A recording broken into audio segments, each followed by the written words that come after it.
Hey, how's it going? Sorry we're late, everybody, but Hey. the old story, better late than never. Usual story. Technology gets in the way of all good things, but we appreciate all the messages for your patience. Thank you, Sonia. Sonia was sending me messages saying, "Where are you guys? Where are you guys?" And Oh, thanks, you know, Sonia. so we're here, and DT was sending messages saying, "Where are you guys? Where are you guys?" And no, it's not because we've been busy doing shows all week, left, right, and centre. That's not the reason why we're not here on time. It's because technology, Technology, technology. the great enabler in inverted commas. How's it going? It's going fine. Yeah. Already it's Sunday morning, and the rain is coming down. We have gone truly into autumn. Oh, We really? have, we've had rain all weekend so far. Oh my gosh, you got So your wellies, I've got wellies, wetsuit, kayak. kayak. Yes, yeah, ready to roll. I'm like a modern day Noah. Me.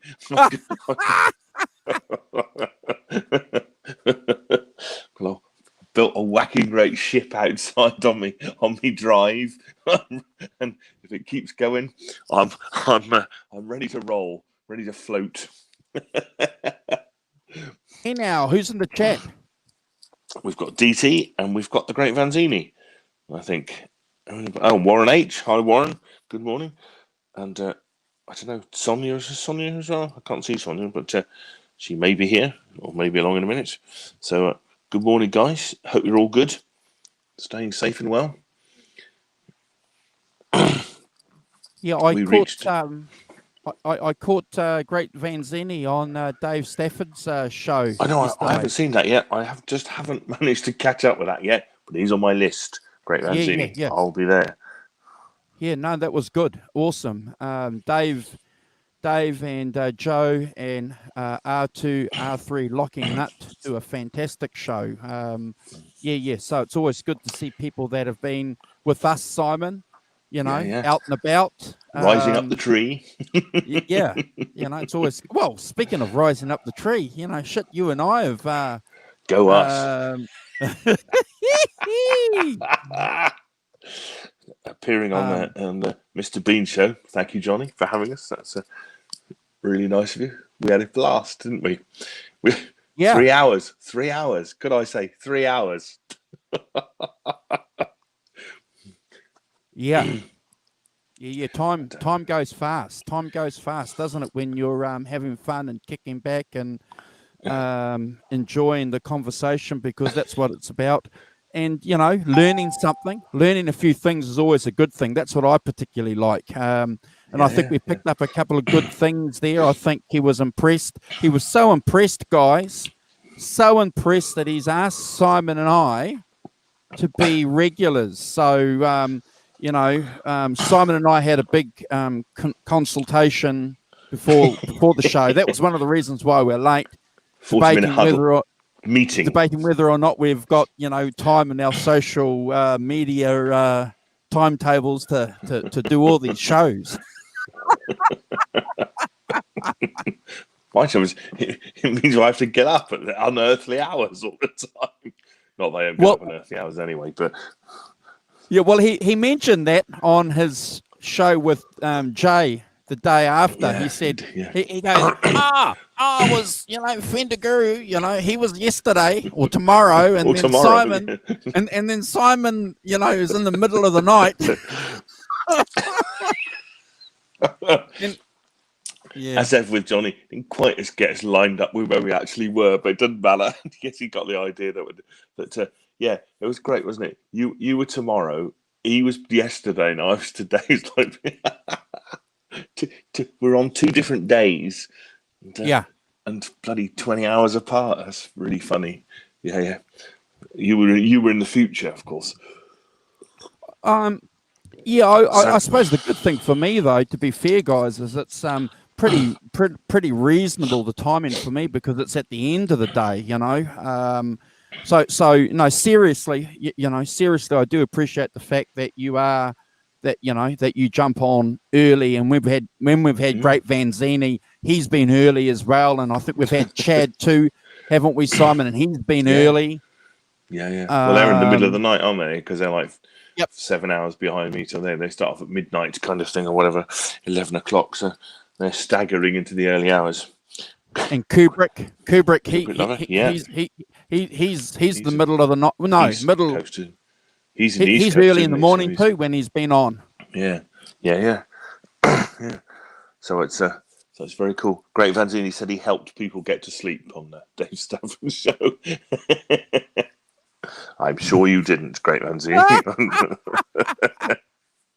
He's got to come back and join us before the end of the year. He's got to come back and hang out with us. Yes, indeed. Blimey. God, yesterday we had 12,000 cases yesterday of COVID. It's the first time we've broken the 10,000 a day. Normally it's about 5, 6. We were doing not very well, 7. But yeah, 12,872 new cases. Can I swear? No.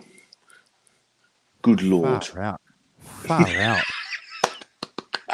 Beautifully done. Far out, man. So stay safe out there, kids, and not that you live in the UK, but seems to be going. Have you been enjoying the ongoing POTUS and FLOTUS saga? No. It sounds like characters from a children's TV program, doesn't it? POTUS and FLOTUS. Yeah. No. I play more music and listen to more music and read more music louder stuff as this mayhem and bullshit and circus. That's international politics, geopolitics. Just gets more and more wound up into, because we've got our own national elections coming up in 15, 20 days, and then you've got the US presidential elections, and hey Arvin. Good morning, Arvin. How you doing? Hope you're good.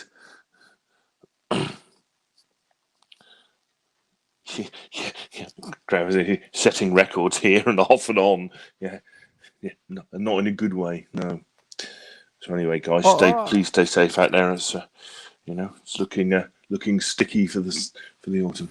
Simon, my girlfriend, is looking for Andrew because he forced me to buy Clapton's.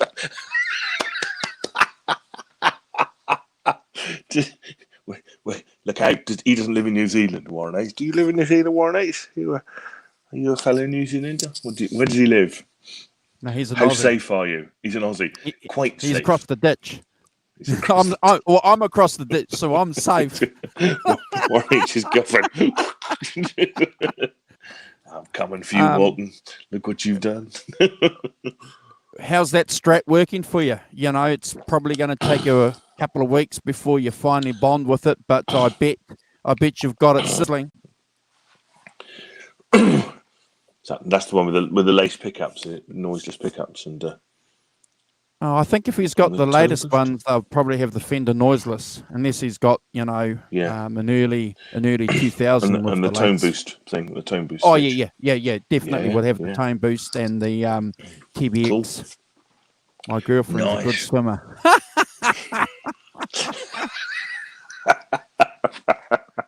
Australian Crawl. That's a good band too. Actually, Australians are good swimmers, aren't they? Yeah, they're good at swimming. They're good at cricket. They're good at rugby league. They're good at AFL. They're not good at rugby. Oh, look at that! Oh, slightly provocative. Yes, Warren's going to be looking for you as well now. Now we're all in trouble. Hey guys, I just want to thank you too for supporting me yesterday when I had Brad on the channel and we were talking about his career and a few bits and pieces, and appreciated you jumping in to Simon into the chat. A little bit sad that Brad had a bit of a lag on his broadband, his end, because it just made the communication just a little bit difficult. But I've checked social media over the last couple of hours, and especially his social media, and people are generally supportive and think that was pretty good. So when we get him back, Simon, to do a three panel show, hopefully he's got that issue sorted, eh? Yeah. Oh, well, yeah. I don't know. It's the internet is a funny world. All this technology. I mean, as I said earlier, it's a great enabler. But the trouble is, it's so many different parts, things to get you. I'm like, just before we went live, it just that thing where we were talking away. All of a sudden, we had a little, and your sound just disappeared.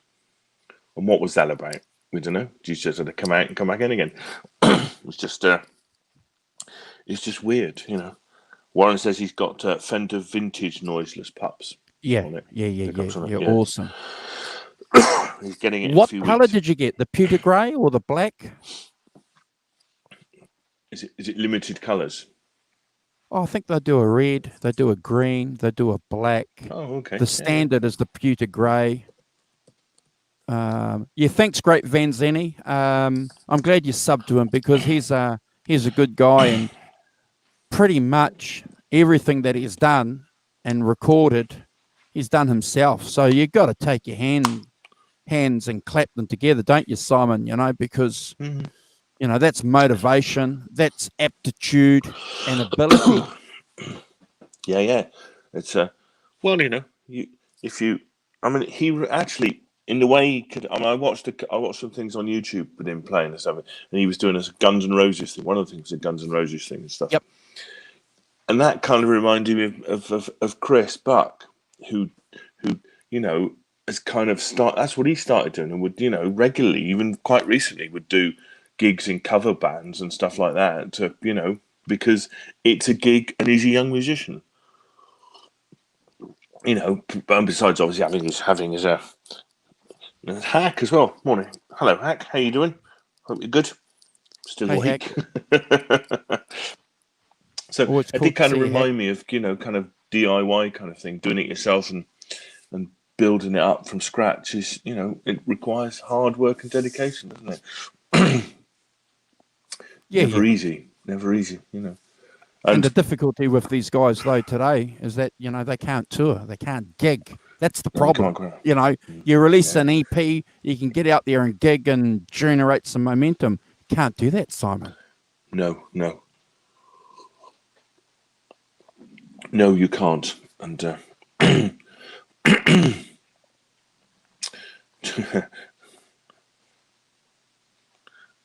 no, yes, that's really unfortunate. If you make a living from being a gigging musician, and obviously he does, Brad, doesn't he? Makes a living from doing that. That your problem is if you can't gig, you're a bit scuppered, really. But hey,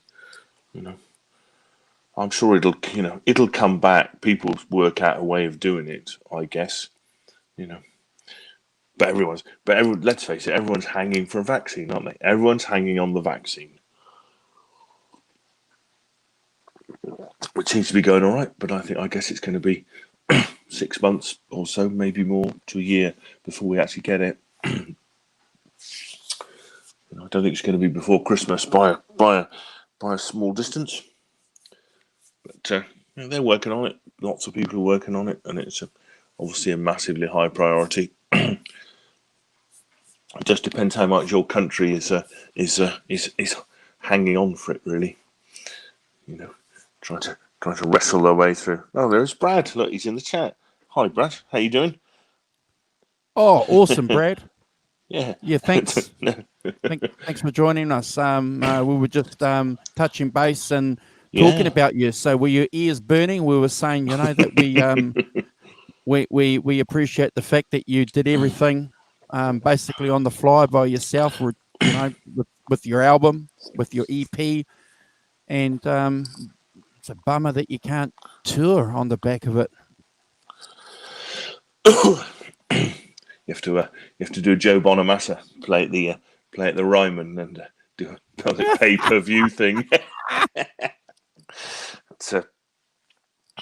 Well, I don't know whether there's a model for that goes down the scale, if you like, so that you actually, a club, say, could put on a gig yeah, and you have watching it on your on your on your iPad or on your whatever TV, laptop, whatever.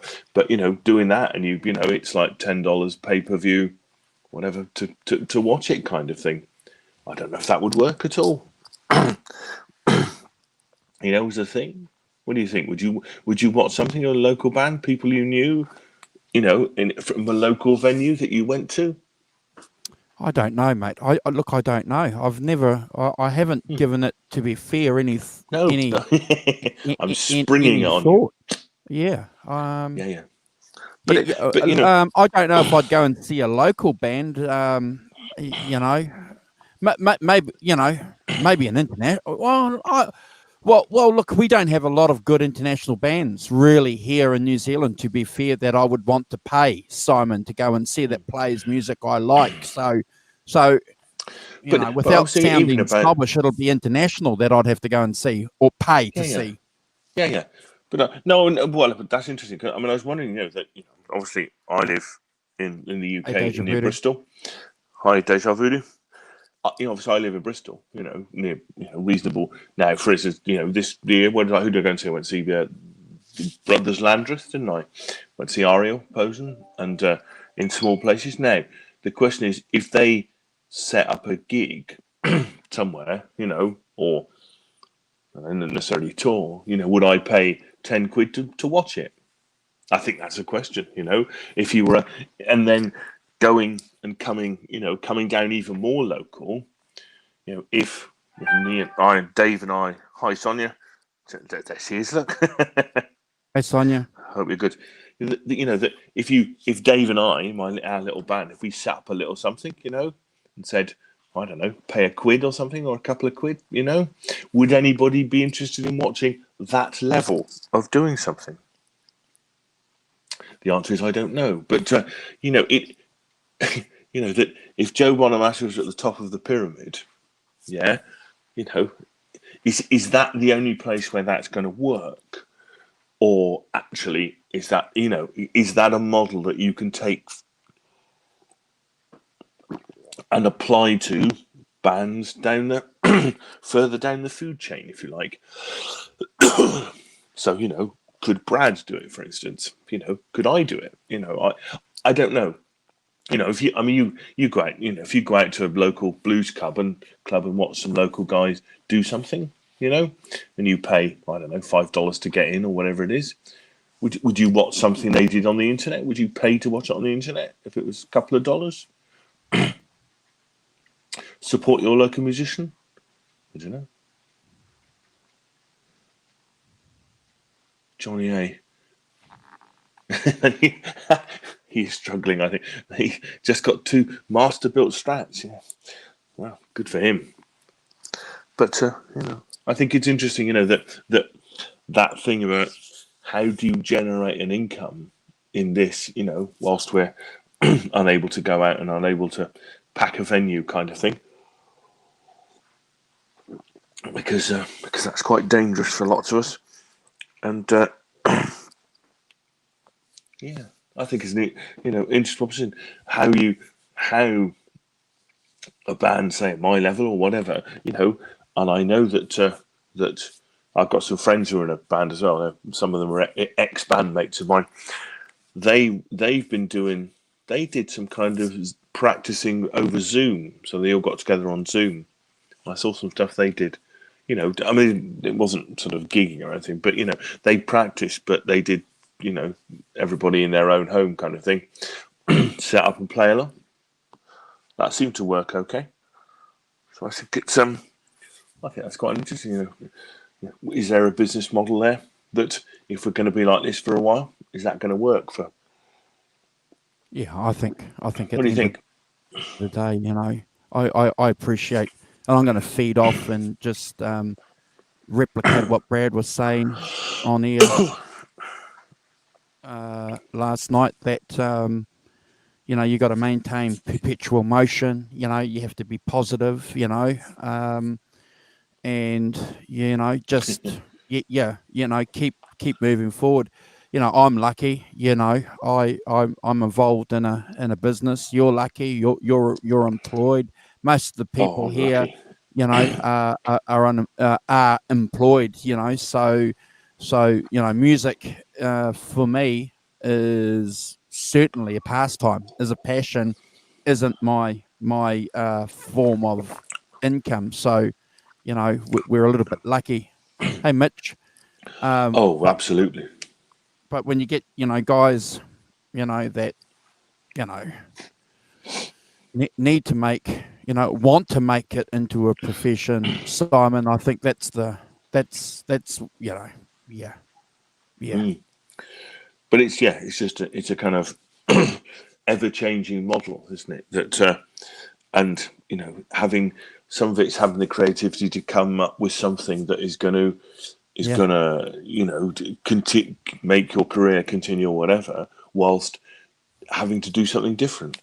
And as you said earlier, we've got all this technology, all this enabling technology. How can you use it? How to further your career, do something to keep a momentum going. yep. And obviously, shows like this, it's easy for us. We don't do any instruments and stuff like that. So every week, but I think that for gigging musicians, another way of doing something, to maintain that, so that you whatever you do that's that's free, that off the back of that is some kind of way of generating an income, whether it's I don't know, Yeah. song sales, whether it's record sales. Listen to me,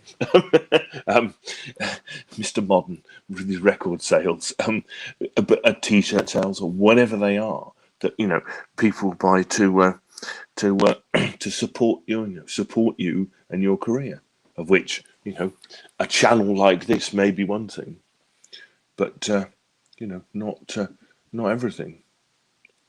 So I don't know. Oh There's yeah. Well, I was saying to you before we went on air. I make no bones about the fact, and everyone that follows us in the chat, that we want to grow the channel. We would like to get 1,000 subscribers, and according to Johnny Bean the other night, we might get 11 cents. So that's 1 cent. That's 1 cent. Oh no, that's something per. What is it? 1% of 1 cent for each subscriber. But I think the opportunity that you get an opportunity for what is it, super chat. So that would be nice. Um, um, but having said that, though, I've got to qualify the fact too that we're not doing this to get rich. This is not what Simon and I are about. This isn't my this isn't my career at all. This is certainly a passion and a pastime that we enjoy.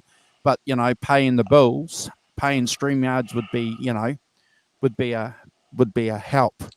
Otherwise, we wouldn't have been able to get that nice little backdrop there that we've got there of the album that we're talking about, which is probably a good time for us to kick off the show proper. We've discussed this album many times on the show. We've discussed Cream many times, and guess what? We'll probably continue as more and more information and different aspects of the band and the music that we follow come to light, or we become aware of.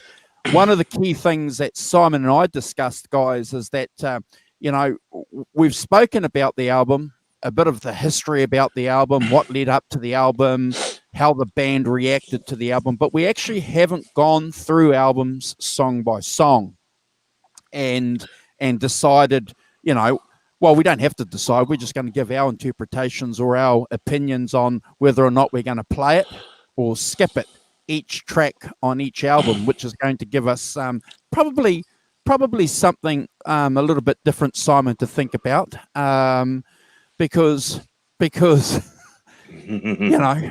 you're picking songs, and it's fine if you're going to say you want to pick all the songs on an album. That's fine, but are we going to be courageous enough to say I'm going to skip that track. You know, it's funny, isn't it? That when I very clear remember this that when I started buying records, early 70s, as I keep banging on about, it's that there was when I was buying records, every record I seemingly bought, there was always one track, Yep. that you kind of thought, yeah, but I'm not really that keen on it, or you might miss it out. Well, skipping things was a bit more difficult in those days. You had to get up and move the needle. Drop it. And then Andrew would go, yeah, what are you doing? What are you doing, Simon? You have to go scratch the record.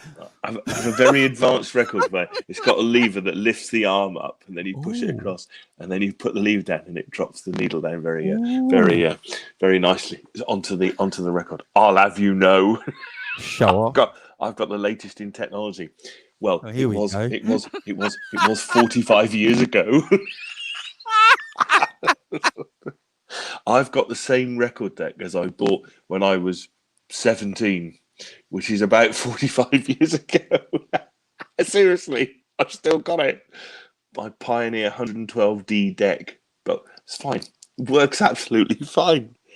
It's just really funny.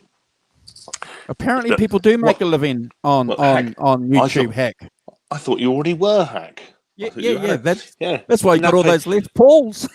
He's got all those Les Pauls, and he's built himself a hack shack on the back of YouTube. He's obviously coining it in.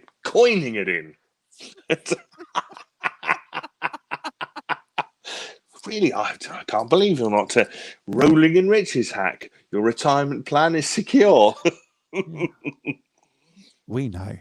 Andrew's and mine has some way to go on this front, I feel. Yeah, well, look, again, guys, if you want to help Simon and I by sharing our channel, asking by friends, sending money. No. Look, yes. Yeah. Okay. No.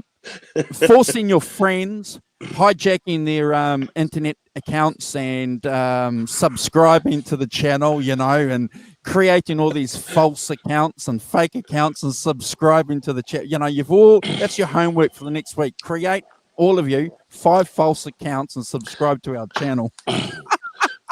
Yeah. Sadly, most of the people I know are like Phil McKnight's wife.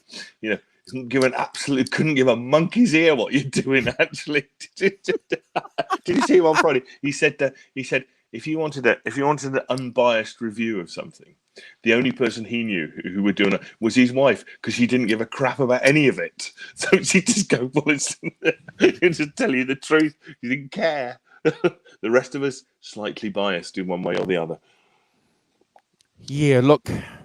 Linus Tech Tips. No. Well, yeah. So I know. My daughter watches somebody. I've said it on here. Watches a gamer called Dan TDM, and last year he only earned, just in case you were worried about him, he only earns £15 million a year,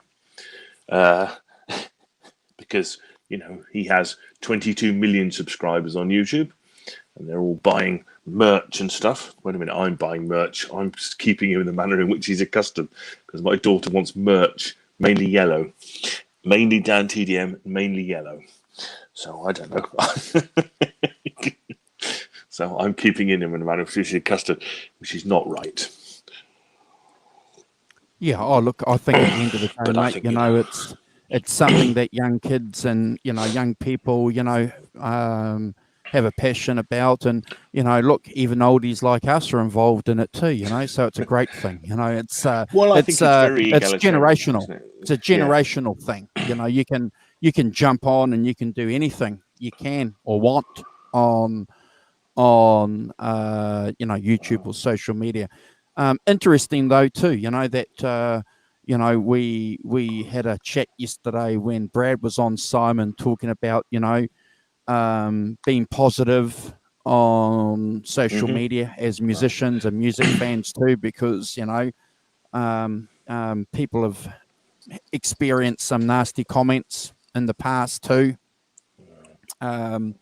that was one of the things that we asked Johnny, didn't we, when we were on his show? You know, how did he react to some negativity, you know, on the comments? And you know, and the reason why I like to ask that, Simon, is because, you know, it's going to come our way eventually as the channel grows. I know that I think Hack may have told me that too, and being Coombs, they said, you know, as your channel grows, you're going to get weirdos.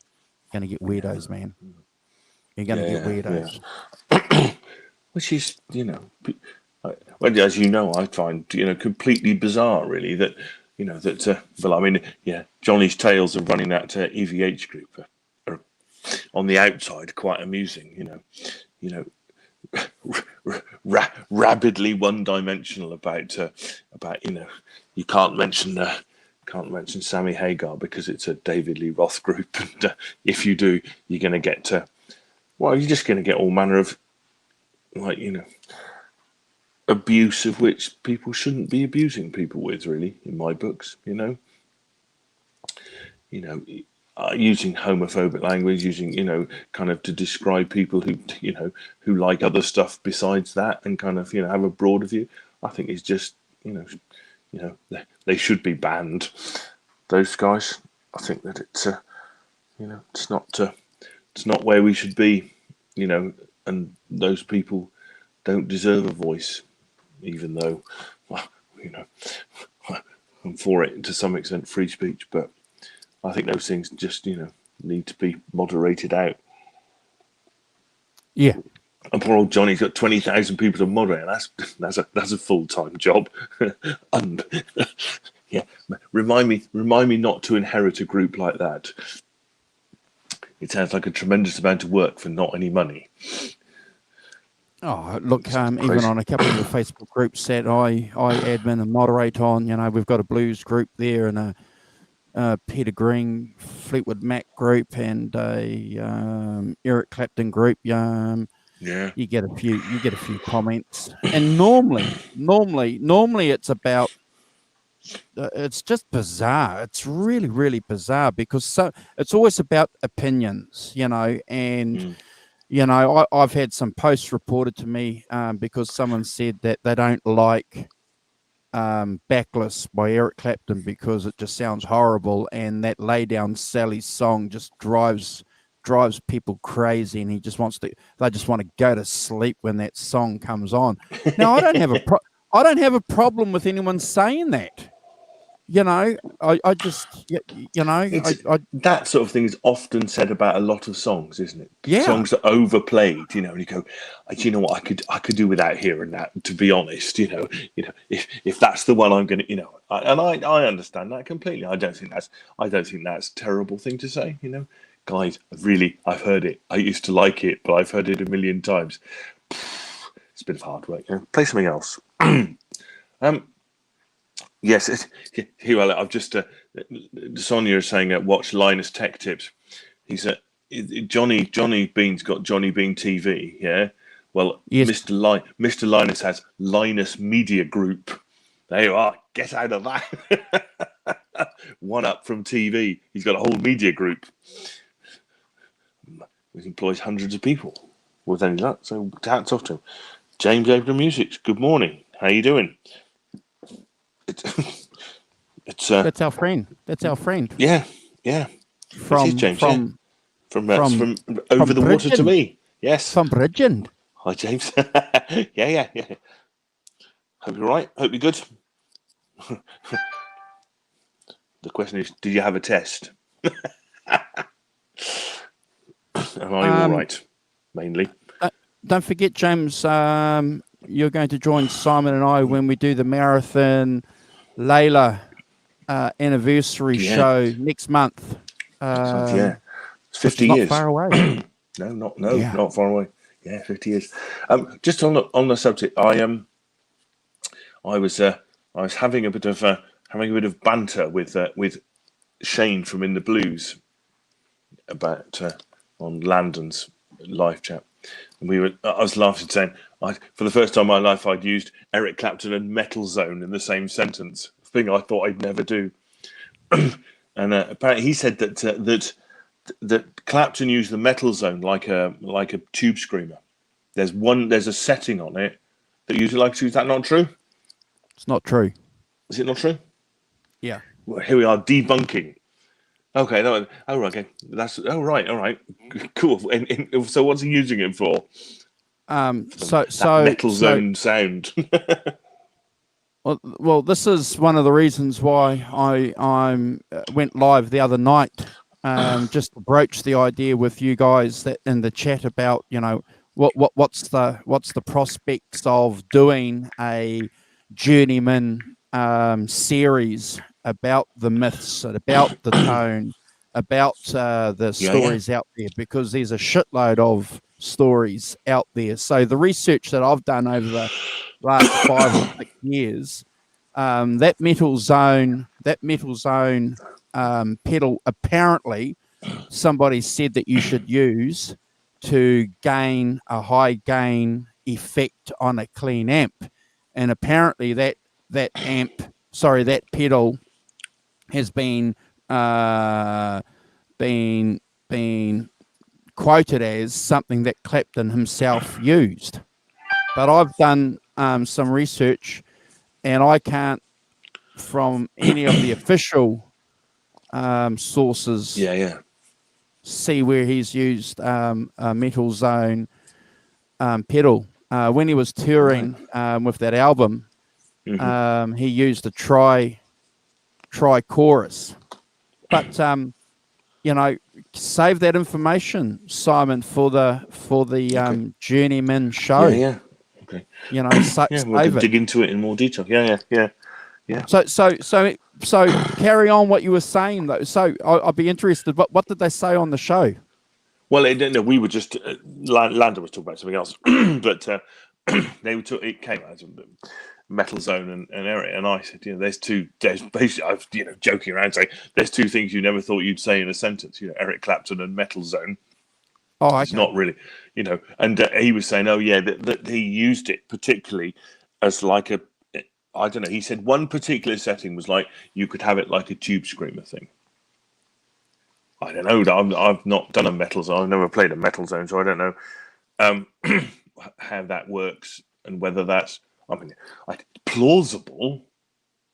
Yeah, I don't know whether it's true. That's different. That's different.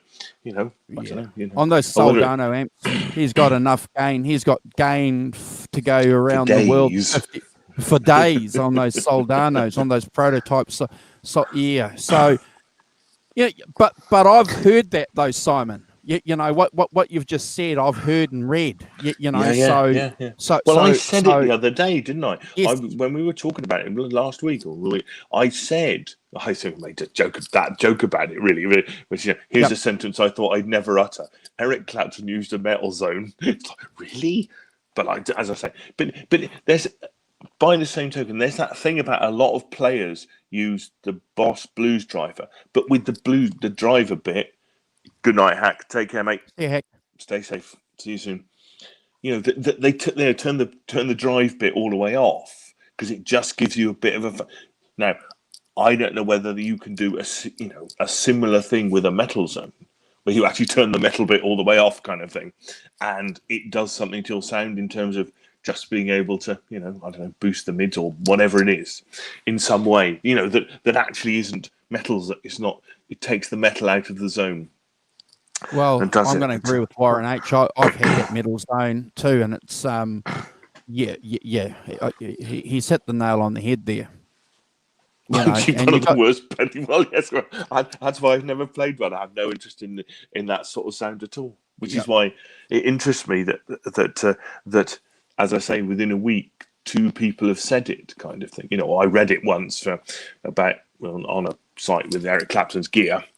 In conjunction with those Soldano amps, and then there's the fascination of what's Eric doing with the Metal Zone, and I don't know what he's doing with the Metal Zone because I don't know much about these things. But it's we'll have to dig into it. We'll have to see really what he was using it for. That's interesting. Well, no, he never had one, or he never had one. Well, yeah. What is it? And if he never had one or not?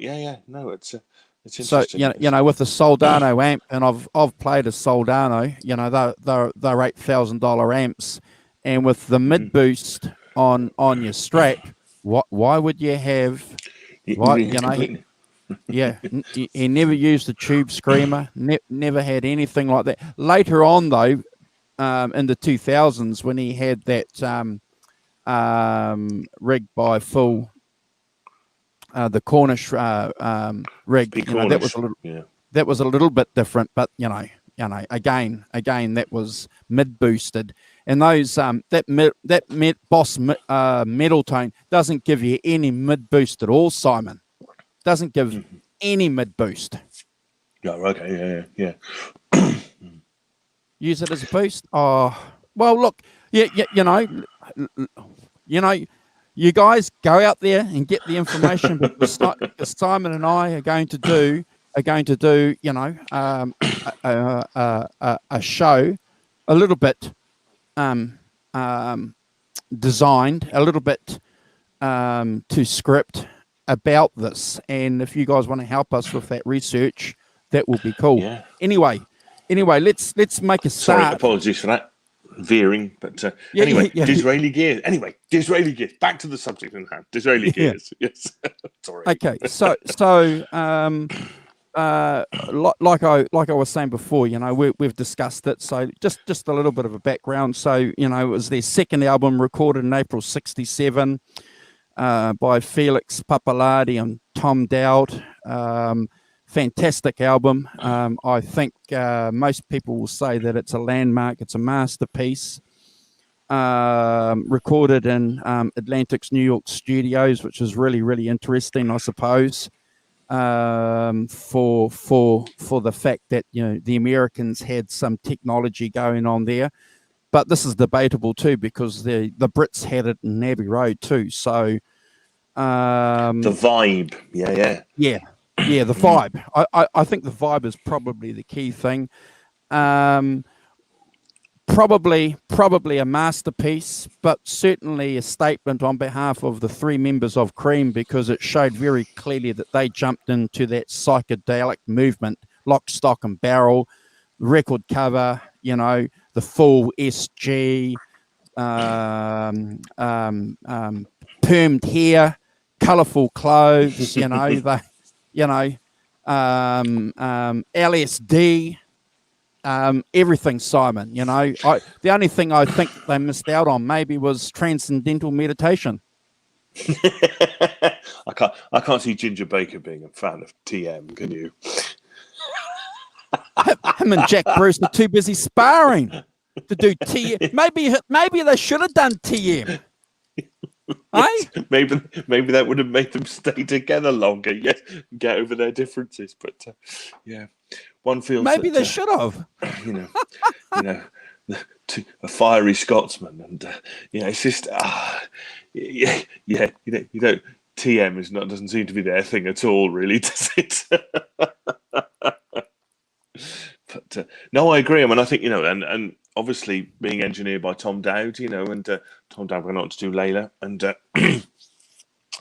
and stuff, So there's a kind of not only is there the vibe, there's the name in there as well, isn't there? Tom, Ahmed Ertegun and those guys all sort of being there whilst they're recording it, which Atlantic Studios, which has the vibe and gives it a thing.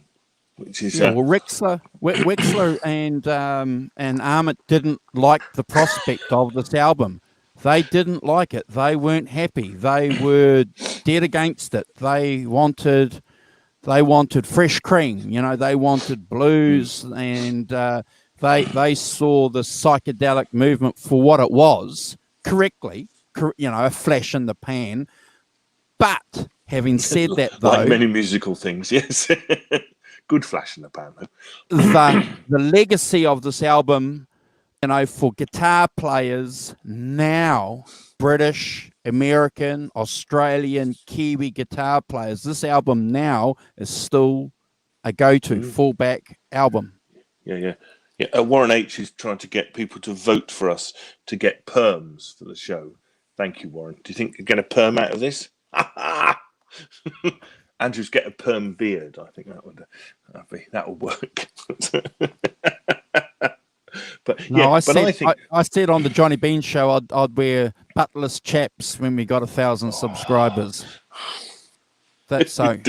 I think that sort of you shouldn't say that sort of stuff on social media. I said I didn't say I would. Man, I'm a dirty, rotten scoundrel, man. Two-faced, lying, I'm two-faced, man. Yeah, you're not doing nothing of the sort. I'm not a man of my word. Frankly, Christ for that. Okay. Oh, there might be some people keen to see it. That's a different kind of show. I tell you. Okay. If you see, Right. there's a whole different YouTube for that. Dark tube, yes. Men with chaps. Yeah, no. Anyway, yeah. but I agree with you. I think that hair extensions and a perm. Oh dear, probably just get a wig for him. It's probably easier. It's Just lost 10 subscribers. Sonia. the mere thought of Andrew in buttless chaps. Oh dear. I never said it, Sonia. Okay, it's going nowhere near it. But yeah, getting back to the matter. I mean, I think to me one of the best things about it is that it's still got that blues thing, but it's got the psychedelia mixed in. It's a progress, but it's when they recorded it, it's obviously Summer of Love is coming up, psychedelia is getting going. You're on the I'm going to use that word again. You're on the zeitgeist of what's going on, and you're introducing, that whole new kind of set of sounds into your setup, aren't you? They're interested in broadening their sound, not just doing Fresh Cream again, and interested in broadening it out, and interested in Eric Chapman. Nice one, Deja. That's good. He's on form again. He's on it. Funny money. So the first track, Simon, Strange Brew, co-written with Felix Pappalardi and his wife Gail. Felix Pappalardi. Eric plays his best Albert King licks, backed by some Steve Cropper stack style rhythms going on there. Yeah, cool. Now, interestingly, released as a single in May '67, before the album. Is it a play or a skip? Oh, play, definitely. Classic Cream. Strange Why Brew. play? Well, it has all the elements, doesn't it? Yep. Great riff, great singing, great. Yep. It's a great song. I mean, I think the interesting thing about Disraeli Gears is that it's very song based. So there's no kind of long stretch outs. There's no kind of long jams or anything like that. That's correct. Pretty much all the songs are all their songs. Without lots of jamming and lots of messing about. They're all 2, 3, 4 minutes. Couple of 4 minutes, but pretty much it's all 2-3 minutes long.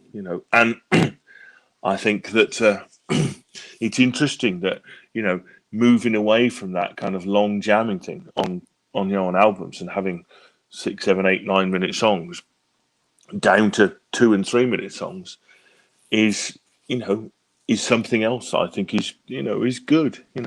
So they're trying to make a bit more of a pop album, I guess. Kind of thing. I don't know. But more on that later. More on that later. Hold that pop theme. Hold on to that. Don't deflate that pop theme. I think that's something that I'm not using that to disparage. I don't think pop is a disparaging thing. No. Yeah, I'm just saying hold that word pop because I think that's probably going to be something in the conclusion because I know you're not using it disparagingly.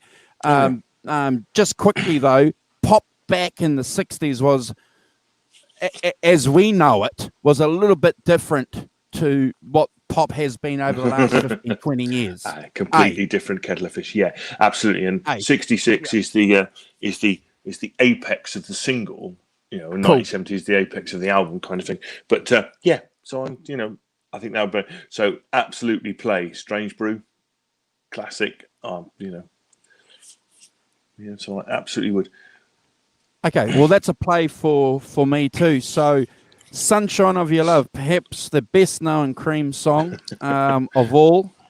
Jack Bruce, masterly 10-note bass riff, now permanently etched into our memories, isn't it? Of course, Without doubt. yeah, When you think of yeah. Cream, I think most people are going to think dun dun dun dun dun dun dun dun dun. Blocked. Yeah. I Yeah. paused though. No, you'll be all right. Hopefully they won't Well pick done. up on that. Yeah, yeah. Performed by Eric and Jack at Cream's historic 2005 reunion, which is fantastic. Delivers a hard edge solo, which is not bad. The studio version was released as a single. And has that woman tone on it, doesn't it? Has that woman tone on it to start with? Well, that's right. So previously, Clapton was using that hard-edged. There was a hard-edged sound to his tone. So that was the first time that we got the woman tone, which is the tone rolled all the way back, playing that SG. So, bit of a discovery. A discovery that could only be facilitated by those big Marshall stacks. Yeah, and that's a really interesting point, isn't it? That how much of your tone is driven by what you're playing through, whether it, you know, and whether it, you know, you roll the tone off, you know, and does it still work as a tone, or does it turn into some kind of muddy, bassy mush thing, you know, and doesn't really work? And as you say, the tone, you know, that tone works with a Marshall amp kind of thing. Yeah. You know, but I think that's a really good point, that, you know, that it works because of the Marshall and because you're using a, you know, humbucker guitar, not necessarily if you're using a Telecaster and a, you know, I don't know, a Fender or whatever. All right, Yeah, I've got a question for you. Yeah. I've got a question for you. You know, so we've discussed Led Zeppelin on here, and there's been some Led Zeppelin songs, classic Led Zeppelin songs, Simon, that you would skip, that you, when they come on the radio, you turn the radio down. I never turn off a Led Zeppelin song. Is okay. Well, okay. I'm just, I know what you know, but I know what you're going. Yeah, go on. It's "Sunshine of Your Love," even though we've acknowledged that clearly, I think I'm going to assume that it's definitely not a skip. But is it a song that you do skip now? Oh, actually, no, I don't skip it now. No, because there's a couple of good reasons for that. I think that it doesn't get played really on British radio. There's not British radio for this. There's not really any kind of mainstream stuff that deals with classic rock in the UK. Holy cow! But not terrestrial. I mean, you might hear it on, say, classic rock. Classic rock. Something like that station. Is it classic rock? Anyway, yeah. So the internet radio is a different thing. But you know, so you know, BBC Radio 1 or 2 are not gonna. You might hear it very occasionally. I'm not much of a fan of Marshall amps either, James. I sort of agree with that. A bit more of a anyway, but the groove prevents skipping, except skipping along to it. So I think that because of that, because I don't hear it very much on the radio now, you might, as I say, somebody might play it once in a blue moon, but it's not because there's no classic rock station. Like, you know, like in America, there's lots of classic rock stations and stuff, you know, and I'm sure that someone like Neander Paul on his show might play it quite a lot, you know, because he's doing classic rock thing. And, you know, if you're going to play a Cream song, that's what you're going to play, you know, because they don't do deep cuts, but that's the classic one. So because I don't hear it that much, if it came on the radio, I'd be more than happy to listen to it, you know, because it's a great song, and because I don't hear it that much, I feel comfortable about not skipping it. You know, I don't know. Do you have a different thing in New Zealand? Is it different? Do you have stations that play it all the time? He's frozen. Have you frozen? See, I'm sure that in America, guys in the chat, you can help me with this. That in America, you can probably get on a station that still plays it quite regularly.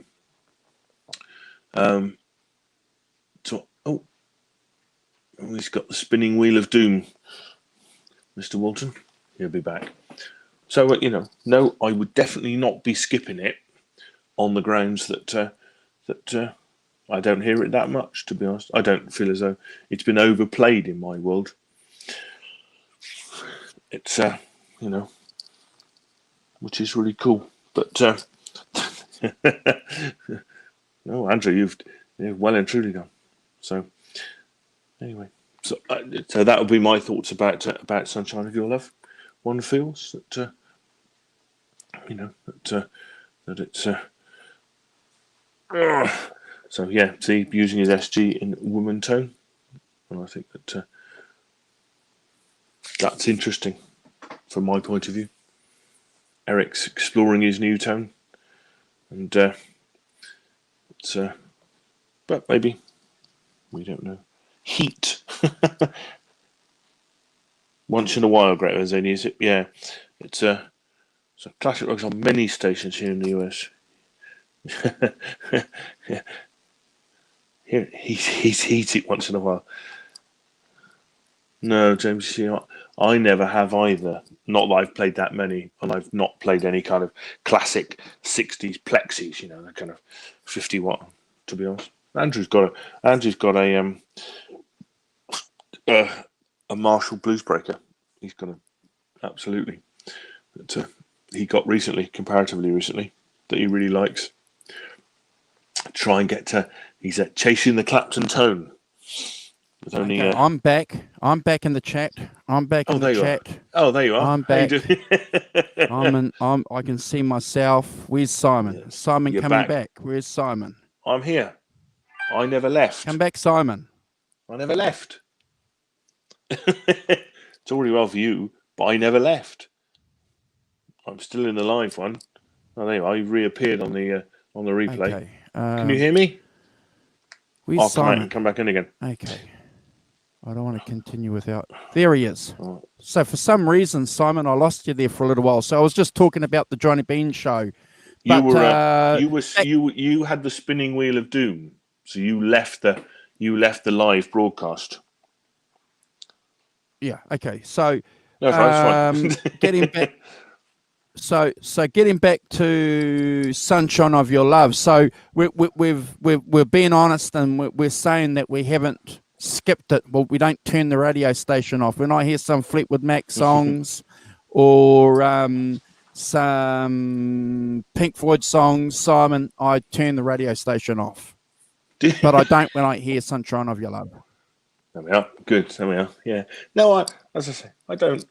Because we don't have that kind of rock station in the UK, I wouldn't. There's almost even something I'd have Stairway because it's not played that much in the UK, and to be honest, it's preferable to so much of the things I listen to being inflicted by my teenage children. That frankly, if something like it comes on, I'm thrilled because it's something that I know and like, even if I've heard it 1,000 times before. And good, thank you, Sonia. Oh, I love it. Yeah. It's one of my favourite songs. It was a song that I learnt to play early on. Certainly the riff. The riff was probably the third or fourth song I learnt to play. I love Clapton's harmony vocals when he, I just think it's I was going to mention masterpiece between him and Jack Bruce. Just overlooked. The way that Clapton comes in between the two. Yes. Yeah, I agree. Yeah. That was one of the things I picked up from listening to the album this week. was exactly that. Was actually what never is raised is that Clapton and Jack Bruce singing together is really good. That 2-part harmony thing works really well. And Clapton is really good at it. And so I think that's worthy of comment. Is the singing and stuff. Okay, that's good. So, World of Pain, written by Felix and his wife Gail. The lyrics tell a tale of a sad tree and a world of pain, backed by Eric's, wah wah, which is, pretty revolutionary at that time. That's pretty new, yeah. Wah wah, yeah, it's pretty new, new tone, isn't it? Yeah. And Ginger's hard-hitting drum patterns, and Eric recorded several overdub solos, giving the song a rich, full sound. Is it a skip or play? No, it's play. Absolutely play. I wouldn't skip that. It's not nearly so familiar to me, so it's absolutely a play. Yeah. It's and you can see, as you say, with the wah and stuff, that they're beginning to explore different kind of things, aren't they?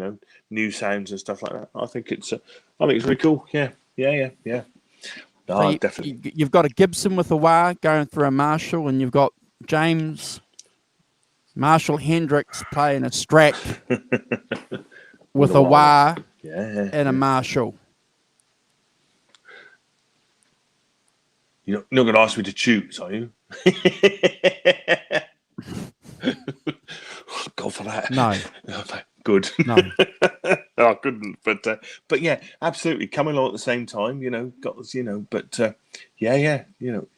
introducing, you can see, can't you, that it's filtering into their things. It's not just that classic, the straight blues thing, plug straight in. They're starting to look at different textures, different sounds, different things, and so I think, absolutely, I think that's one of the really good things about the album. As I said, these songs are not really long, and they have different vibes, different feels, different instruments, different things going on, and lots of them, which I think is really appealing myself. I like diversity in records. I think Do you think it's an indication of the tightness that Felix had with the band for them to allow him and his wife to give them a song? Is there something going on there that we don't quite know about? Well, no, I think it's the same as because Pete Brown used to write a lot of the lyrics, didn't he? Do you know who Pete Brown's just written lyrics for? Have no idea. Lady Gaga. No. When Katy I tell Perry. you, you'll go, of course. No. It's somebody in the blues rock tradition, not Katy Perry. Katy Perry. Not Katy Perry. Kenny Wayne Shepherd? Nope. John Bonamassa? Yeah. Joe Bonamassa's Really? latest album, Royalty, has got lyrics by Pete Brown on it. Because he recorded it at Abbey Road in the UK. Royalties. Yeah. So I don't know which tracks he did, but he did write some lyrics. I told Joe Bonamassa talking about it the other day, saying that he'd got Pete Brown to write some lyrics because they were recording in London, and he's such a fan of that Clapton British blues thing that he thought he'd get him to do something. Cool. So no, I don't think that I think, especially in those days, when people were, not so much contention as there is now, but I think obviously, that getting other people to contribute to what they did, was not a new thing. As I say, with Pete Brown. Actually. So I'm just going to probably interject here with the pop thing that you said earlier. So Arvin's got this cool little comment here saying every kid in my school was going around imitating that riff for months when it came out. It entered the canon instantly. So it was a pop song, Simon. Had to have been Arvin. Yeah. Well, it's a hit, wasn't it? It was a big hit. Yes. At the time, it was a big hit, which is really cool. Absolutely. And I think that that I said earlier, that actually the fact that there's a we used to do the same thing too, man. Oh my gosh. We see who could do it the fastest. Okay, I digress. Carry on, No, Simon. Sorry, you were onto but I something. think the important thing is that that pop thing is still very long. Having a hit is still the thing, isn't it? Hendrix had hits. He Yes. put out singles. He had hits. With fairly wild and crazy stuff. But nevertheless, that people in the late 60s, 60s, people still put out singles. They were looking for singles, as well as to promote the album and stuff. But you're still looking at singles, and you're still looking at that the way of of putting out something that would impinge themselves in people's consciousness, so they then go and buy the album. Coming up, because this is the start of the album being a serious thing, not the singles plus a filler and stuff. Which lots up until then lots of bands will have done. Not particularly great albums, but great singles. And I think that it's really important. Still the single is really important. As a as a marketing tool, and I feel that that releasing that is really important, and that really cuts with the pop thing. It's a great da da da da is a great pop riff. People singing it in the playground. I think that is no greater definition of a pop hook can I come up with. Every kid in the school is going around imitating that riff for months. They are. That is the definition of a tremendous pop hook. And I think that hats off to them for writing it, and hats off to them for putting out the singles, stuff. Yeah, completely. So Dance the Night Away, opening with a 12-string Rickenbacker jangle that sounds for all the world as if Roger from the Byrds was the second guitarist. Rickenbacker or Fender? Rickenbacker. From my research, Fender hockey stick ones. I don't know.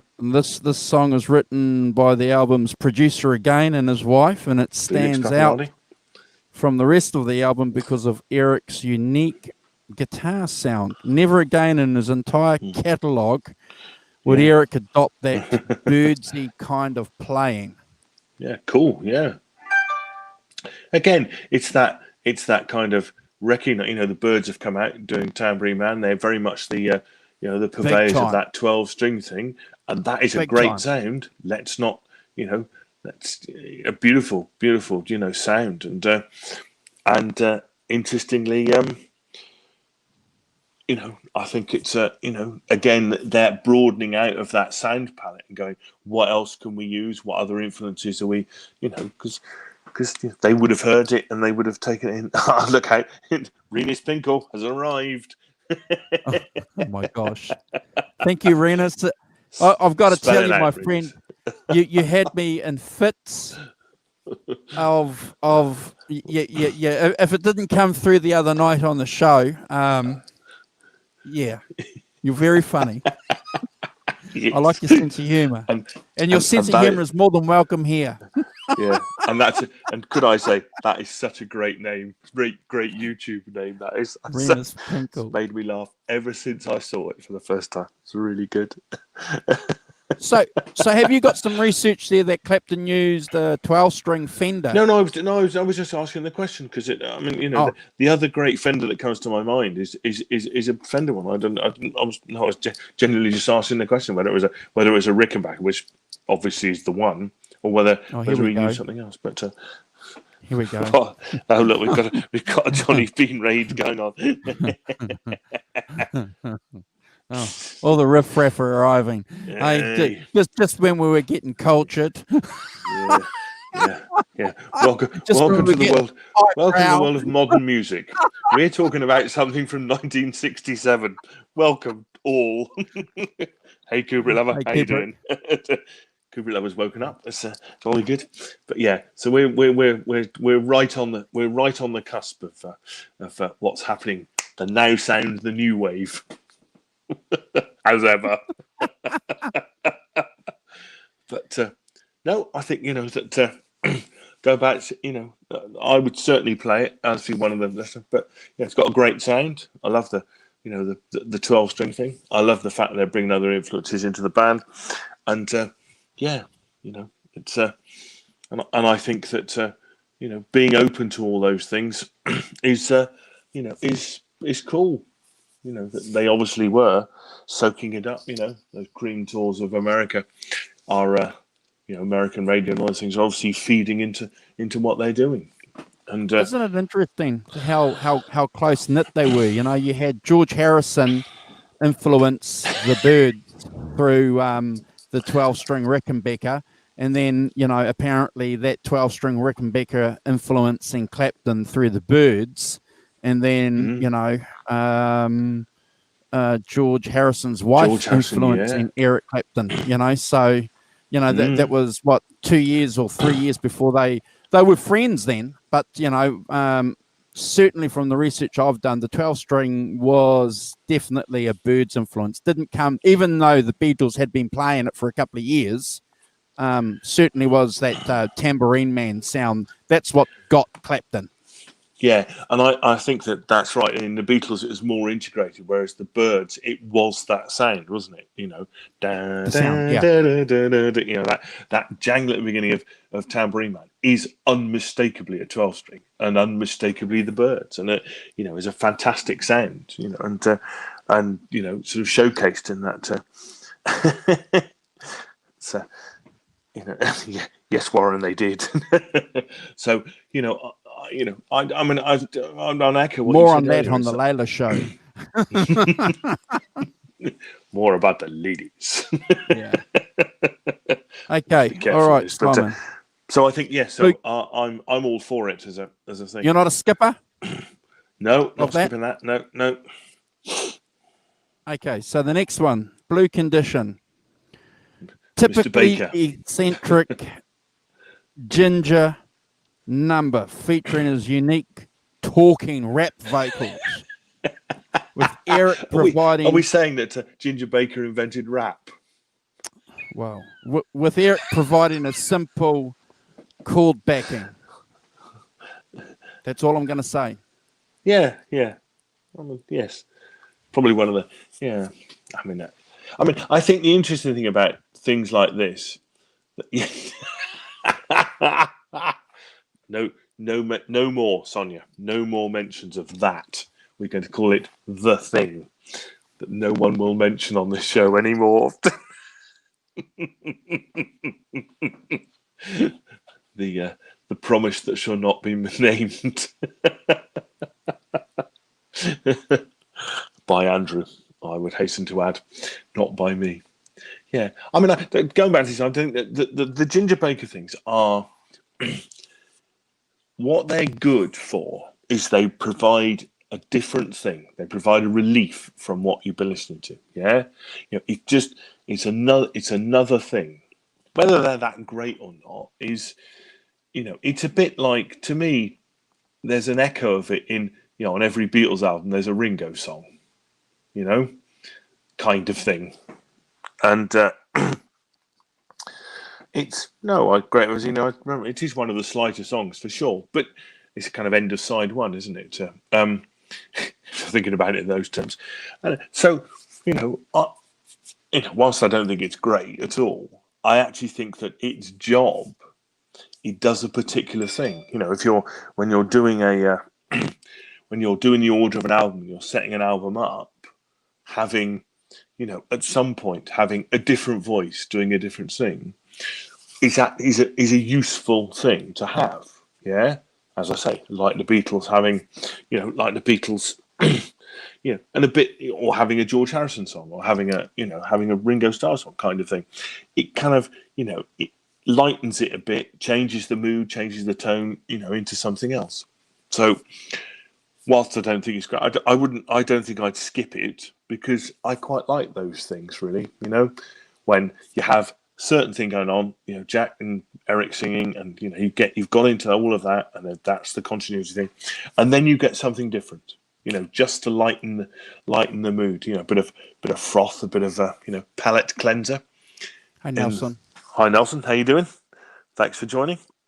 So whilst, as I say, I don't think it's particularly great. I understand why it's there, as a thing, the palate cleanser before you turn over to side 2.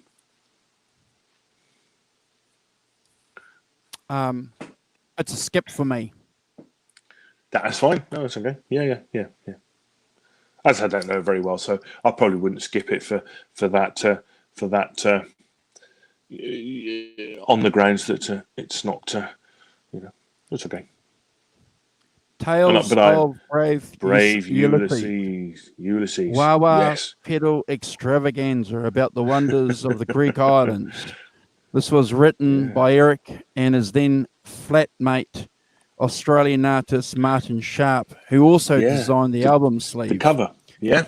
Eric's wild Wawa solo is another highlight to the album. I'm giving my positions away, aren't I? So skip then. Yeah. No, obviously, it's a classic, isn't it? And I think that I would never skip it. I'd absolutely, if it comes on, I'm all about it. As you say, I think it's got great opening chord, great riff, great singing, and and I think that's as you say, little guitar licks and all sorts of stuff. Really good. Yeah, I'm all for it. I skipped it for years, Simon. Did you? I skipped it. That's yeah, I just for 20 years, I never liked the song. I skipped the song for 20 years, and I would say since 2002, 2001. I don't know. I don't know what happened, but I fell in love with the song. So I haven't been listening to that song for as long as other songs on the album. I don't know what it is, but certainly now it's not a skip. Absolutely not. Okay. So what changed your mind about it?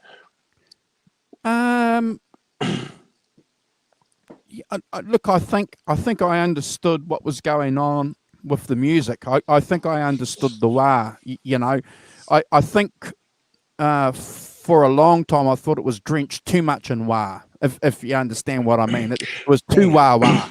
You mean like a kid with a new toy? You mean it's obvious? Yeah. Oh, look at this! I've got this. Right, we're going to play all over. Yes, look at that. Yeah. Get it? Yeah. It was just too wah for my ears. And you're coming at it from 20 years later, or 15 years later, and you're thinking, that's a bit over the top. But yeah, it's like a kid with a new toy, isn't it? When you use the new, you're just going to use it all for all the time. Yeah, I get it. Yeah. I never felt like that about it, to be honest. It's one of the things I know. Apparently the chord sequence is identical to White Room. Yep. Back in chord folks, with the exception of adding a B flat and C. Anyway, so the classic reuse of something with different effects and different tones on it, but definitely a play for me for sure. SWLAPR. God, what is that? What's it stand? I can't remember what it stands for. I'll tell you. Hold on. Come on. Tell me what it stands for. Off the top of your head. No looking now. She wore something. Oh, hold on. I had it written down. I knew you'd ask that. I'm being mean. She walks like a bearded rainbow. That's right. She walks like a bearded rainbow. And your mate Pete Brown at his best. At his best, yeah. Fast-paced, typical nonsense title and lyrics. The song title actually stood for "She Walks Like a Bearded Rainbow," and it features, in my opinion, a searing guitar work, searing guitar stuff over some strong rhythm patterns. It's a keeper for me. A keeper for me too. Yeah. It's a great song. As I say, because these things don't appear on the radio very much for me. So I'm going to sneeze. But no. That if they do come on, when I do hear them, I do put them on and play them. It's still. Because I'm going to do it again. They still sound fresh and exciting to me. It's like buses. Don't do one phrases, then two come along at once. Blow my bloody nose down. Sorry, guys. Spotting everywhere. Terrible. But so no, I think that, as I say, it has a freshness. I mean, I think it's one of the interesting things. Recorded over 3 days. Gives it a freshness and a zip and a kind of, that recording, quickly, and recording. Obviously, quite a lot of it's done live, with some overdubs. Doing all of those things is actually gives it, verve and energy and freshness. I think myself. I think that applies to the album. That it's that's what it gives me. So yeah, cool. Okay, we're going wrong. We're going wrong. Another classic Bruce number with a moody tone and some prophetic lyrics. Eric offers his woman tone solo over Ginger's tom-toms. A heavy barrage of spoonful type riffs. The woman tone is achieved by removing the treble from the tone controls and either turning both pickups on full or just simply using the rhythm pickup only. It's a keeper for me, Simon. Yeah, keeper for me too. I think that it's maybe one of the slighter songs on the album, but again, if you're looking for, and obviously they were going for it, that the way that it's paced and the way that it's the tracks are laid out, that you could see what it's doing and you could see why you'd have it there. No, I'm as I say, because you don't hear it very much. It sounds, when it comes on, it sounds kind of fresh. Good, yeah, and duetting between Jack and Ginger with Eric, is kind of, it's cool. It's the drums.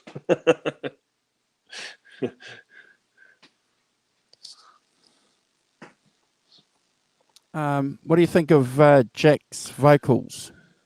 Jack Bruce's vocals on the song. They're fine. Yeah. It's quite high, isn't it? It's high register stuff. Oh no guitars. No, it's fine. Yeah. As I say, that a lot of those records from late 60s, early 70s have, and I like this a lot. Almost all of the records, they have great variation. Nobody's afraid to do something different. Track 3, nobody's afraid to do something different. Take any of those albums. The next track is not necessarily going to sound like the one before. There'll be something else about it. And I think that bands, starting about now, maybe this is a template for it. Different sounds, different songs. All of a sudden, you'll come across a song that is not like any other song on the album, or whatever. So I think that eclecticism I really like myself. I think one of the criticisms I'd have about albums today is that they're too long and they sound the same. You get that kind of I've got a tone on. I'm going to play it through the whole album kind of thing. Whereas I think then, the thing to do was not, the next song is not going to sound like the last one. So the kind of difference between that, and I think I like that kind of ebb and flow and change, and now I've got an electric 12-string on it. Now I'm doing something else, and I've got a wah wah, and now I've got a maybe a Leslie or whatever else it is, and I think that being interested in those, in texturing your songs in different ways for each one, bringing in different influences, whether you have a folk influence or whether you have a Birds influence or whether that's really cool. I think people like me like that sort of thing. I like to be able to go, oh look, there's a Birds influence or whatever. I feel very comfortable with that. So yeah. Look, again, I want to agree with you. I think it's good that you're mentioning the fact that there are clear parallels between current acts that's happening at the time So obviously, no fear on behalf of the record companies or the artists or the producers to borrow. No fear at all. No. You know, there's a tightness going on. There's that zeitgeist going on that you know, of everyone's in it for the positive aspect, and so if something's And the sounding good over artistic thing. here, yeah, Yeah. if something is sounding good in your band and I'm going to borrow it, and it's like, hey, when we're having a cup of tea or a trip later on at Keith's place, you know, and Simon's going to say, hey, man, you know, that 12-string jangle that you borrowed off me sounds really good on your latest song there, Andrew. And I'm going to go, wow, thanks, man. You know? Good morning to Fear My 3-inch. Dear.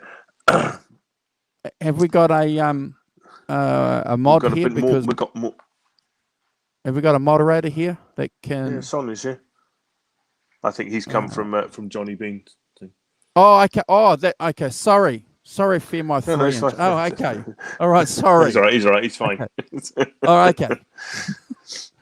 Yeah. Sorry. I thought you were a Russian.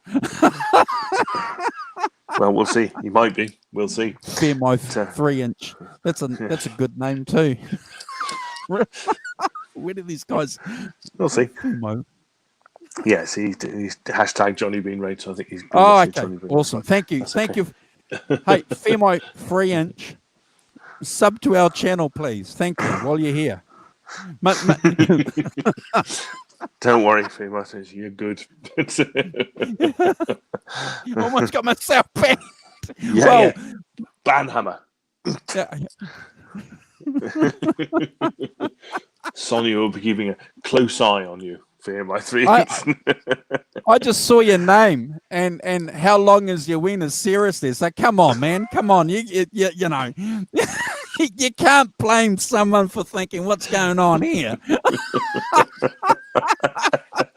Oh, look, he's subbed as well, so you've got to be nice to him now. Thank you, Fear My 3-inch. It's very kind. Thank you. We appreciate it. Simon and I do. Yeah, we appreciate it. Right. Thank you. Yeah. Thanks for hanging out with us. We're just we're just talking about modern things from 1967. Welcome to 1967. Okay. Just a few minutes ago. Yeah. So that's a keeper. We're well going done, wrong. Sonia. Yeah, no, absolutely. Yeah. I'm all for it. You know, Outside Women Blues. Typical blues number. Typical blues number, yeah. Eric with psychedelic undertones throughout. And that hard-edged blues breaker style solo. Eric gets a rare opportunity to sing lead. And it was clear how much more confident he was becoming as a singer. But there's no doubt that Jack Bruce was the best singer of the two.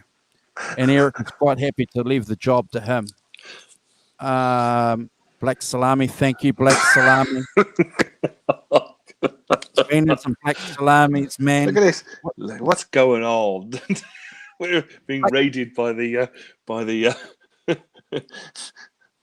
Black Renus Salami. Pinkles. While you're here, it's Renus Pinkles gang, isn't it? It's Renus Pinkles gang, isn't it? The tribe of Renus Pinkle. But yeah, I like this. You know, just when you thought it was safe to come out, here comes a blues song.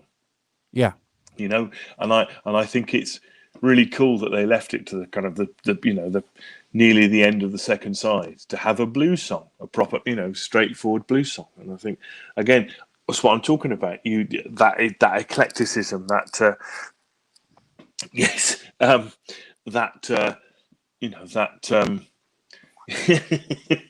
by Reynolds. It's not a Cream song. It's arranged by Clapton, but it's a traditional blues song by Yeah. But nevertheless, we are going to have a blues song, but it's not going to be Arthur Reynolds wrote it, but I don't really know, to be honest. But so absolutely a keeper for me, because I think it as I said just now, that whole thing about, just when you thought it was safe to come out, there is a blues song, which is kind of what you might have been expecting. If you bought the album and put it on fresh, you'd you don't get a blues song, and none of the other stuff is particularly blues songs, blues elements, but and then all of a sudden, boom, you get one, don't you? So what is an outside woman? Does anyone in the chat know who an outside woman is? Ooh, technical question. See what I mean? So your outside woman is your girlfriend. Your inside woman's your wife. Oh, and your outside woman's okay. And your outside woman, because that's how organized the blues men were back in the 1930s. See? There was an inside woman, structure, and an outside woman, and never did they meet. Sonia, I agree. What? Where the party be? Cork Lover, sub to the channel, Cork Lover, and you'll always be in for the party. Sonia doesn't know what to do. I think, like, blow, what's going on? Or is it? Or do you think it's all Renus Pinkle under different names? Renus.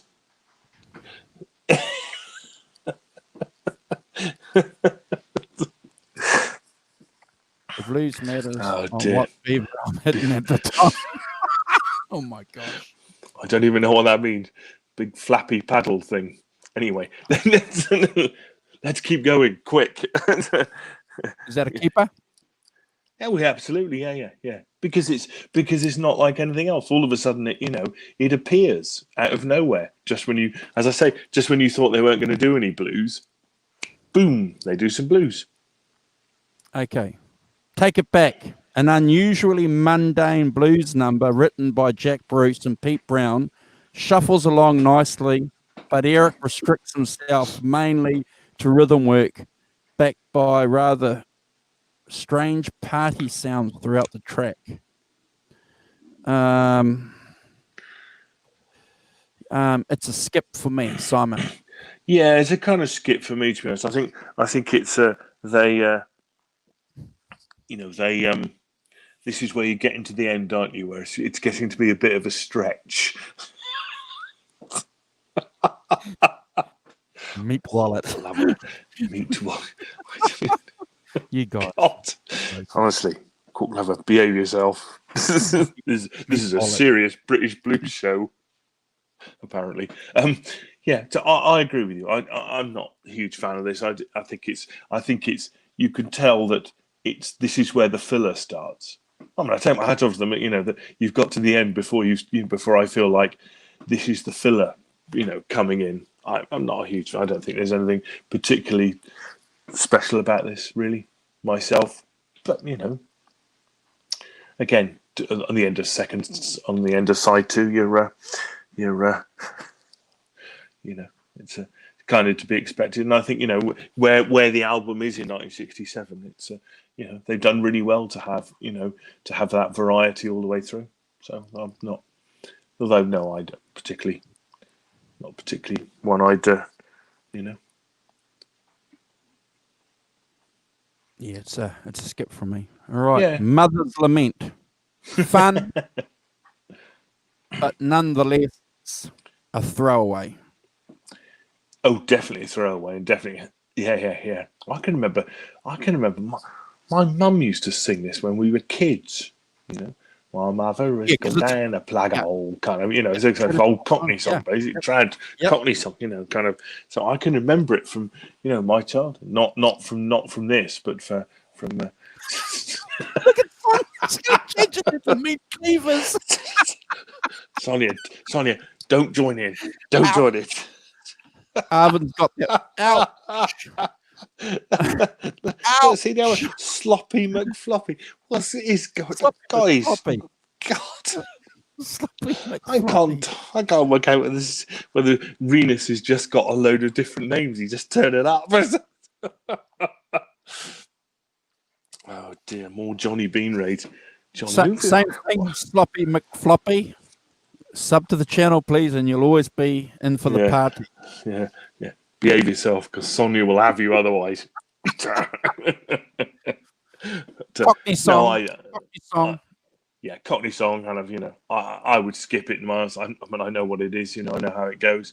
I would skip it for sure. It's not, filler at the end kind of thing. It's Why would they put that on there? Were they just trying to freak these New York cats out with some Cockney shit, Simon? What was what why would you put that on the album? Oh, because it's a bit like, it's a joke, it's a kind of joke. It's like, oh, look, we recorded this mucking about, maybe, and let's put it on, and you know what it's like in bands, people will go, Is that English? yeah, Is that English humor? English humor, yeah, English humor. Let's put it on, bit of, ginger arsing about and doing it. But like I feel Her Majesty with the Beatles on Abbey Road, just put. And and I also think there's a bit of the feeling you could put anything on an album as well. That there was no limits to what you could put on. And no limits to what you could do. So I think there may be a certain anywhere who was responsible for that, Simon. I tried. No, I tried. No.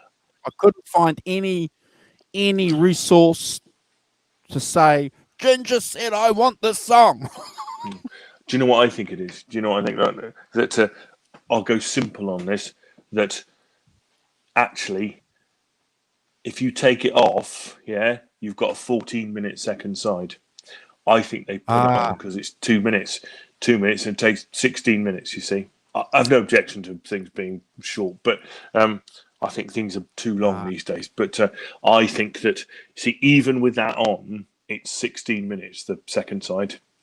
And the first side is 17. So I think that actually there might be an element of, can we get up to a bit, we need another couple of minutes kind of thing, to make it, a bit more. Because if you start going 12, 14 minutes, you're almost looking, almost looking at a single kind of thing, And I think that possibly that's the reason why, there's a bit of, we need to put something else on this, guys, to to make it 16 minutes, 17 minutes long. And so instead of doing another kind of trad R blues or whatever, you do a trad English, working class song instead. So my feeling about that, and it becomes a sort of coda, doesn't it? People might laugh at, kind of thing. So I think I'd go that kind of a bit more simple, pragmatic view of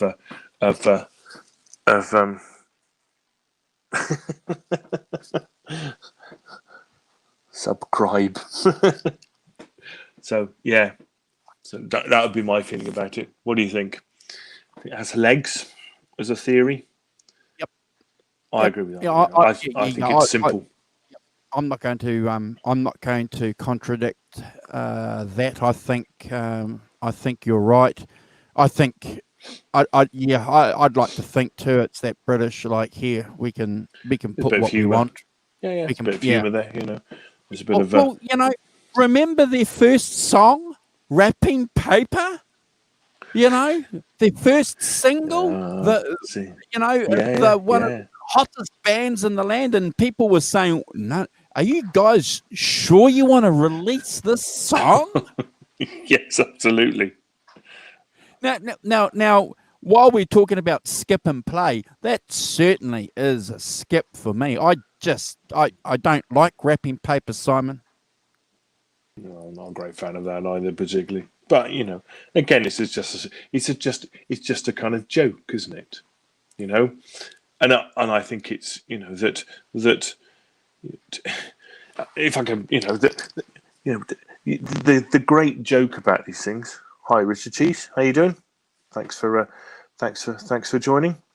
I think you get for every. You think they're all. You think they're all real. So do I. He's got 17 personas of the same thing. Yes, it's reappearing. I don't know. Richard, just before my colleague continues, please don't forget to subscribe to the channel. Otherwise, Sonia's going to get a meat cleaver out. Yeah. It's a joke. Banhammer. It's a joke. But no, I was just going to say that the classic thing for me is that for every Visions of Johanna, there's everybody must get stoned. If we're going to do the Bob Dylan thing, kind of similar era, something that you have a kind of throwaway jokey sort of thing. Well, there's some kind of good there is thing some kind of there. thing, but you know what I mean. You've got to have some levity with the with the heavy, yeah. Yeah, Is what I'm saying. Maybe that's a bit extreme, but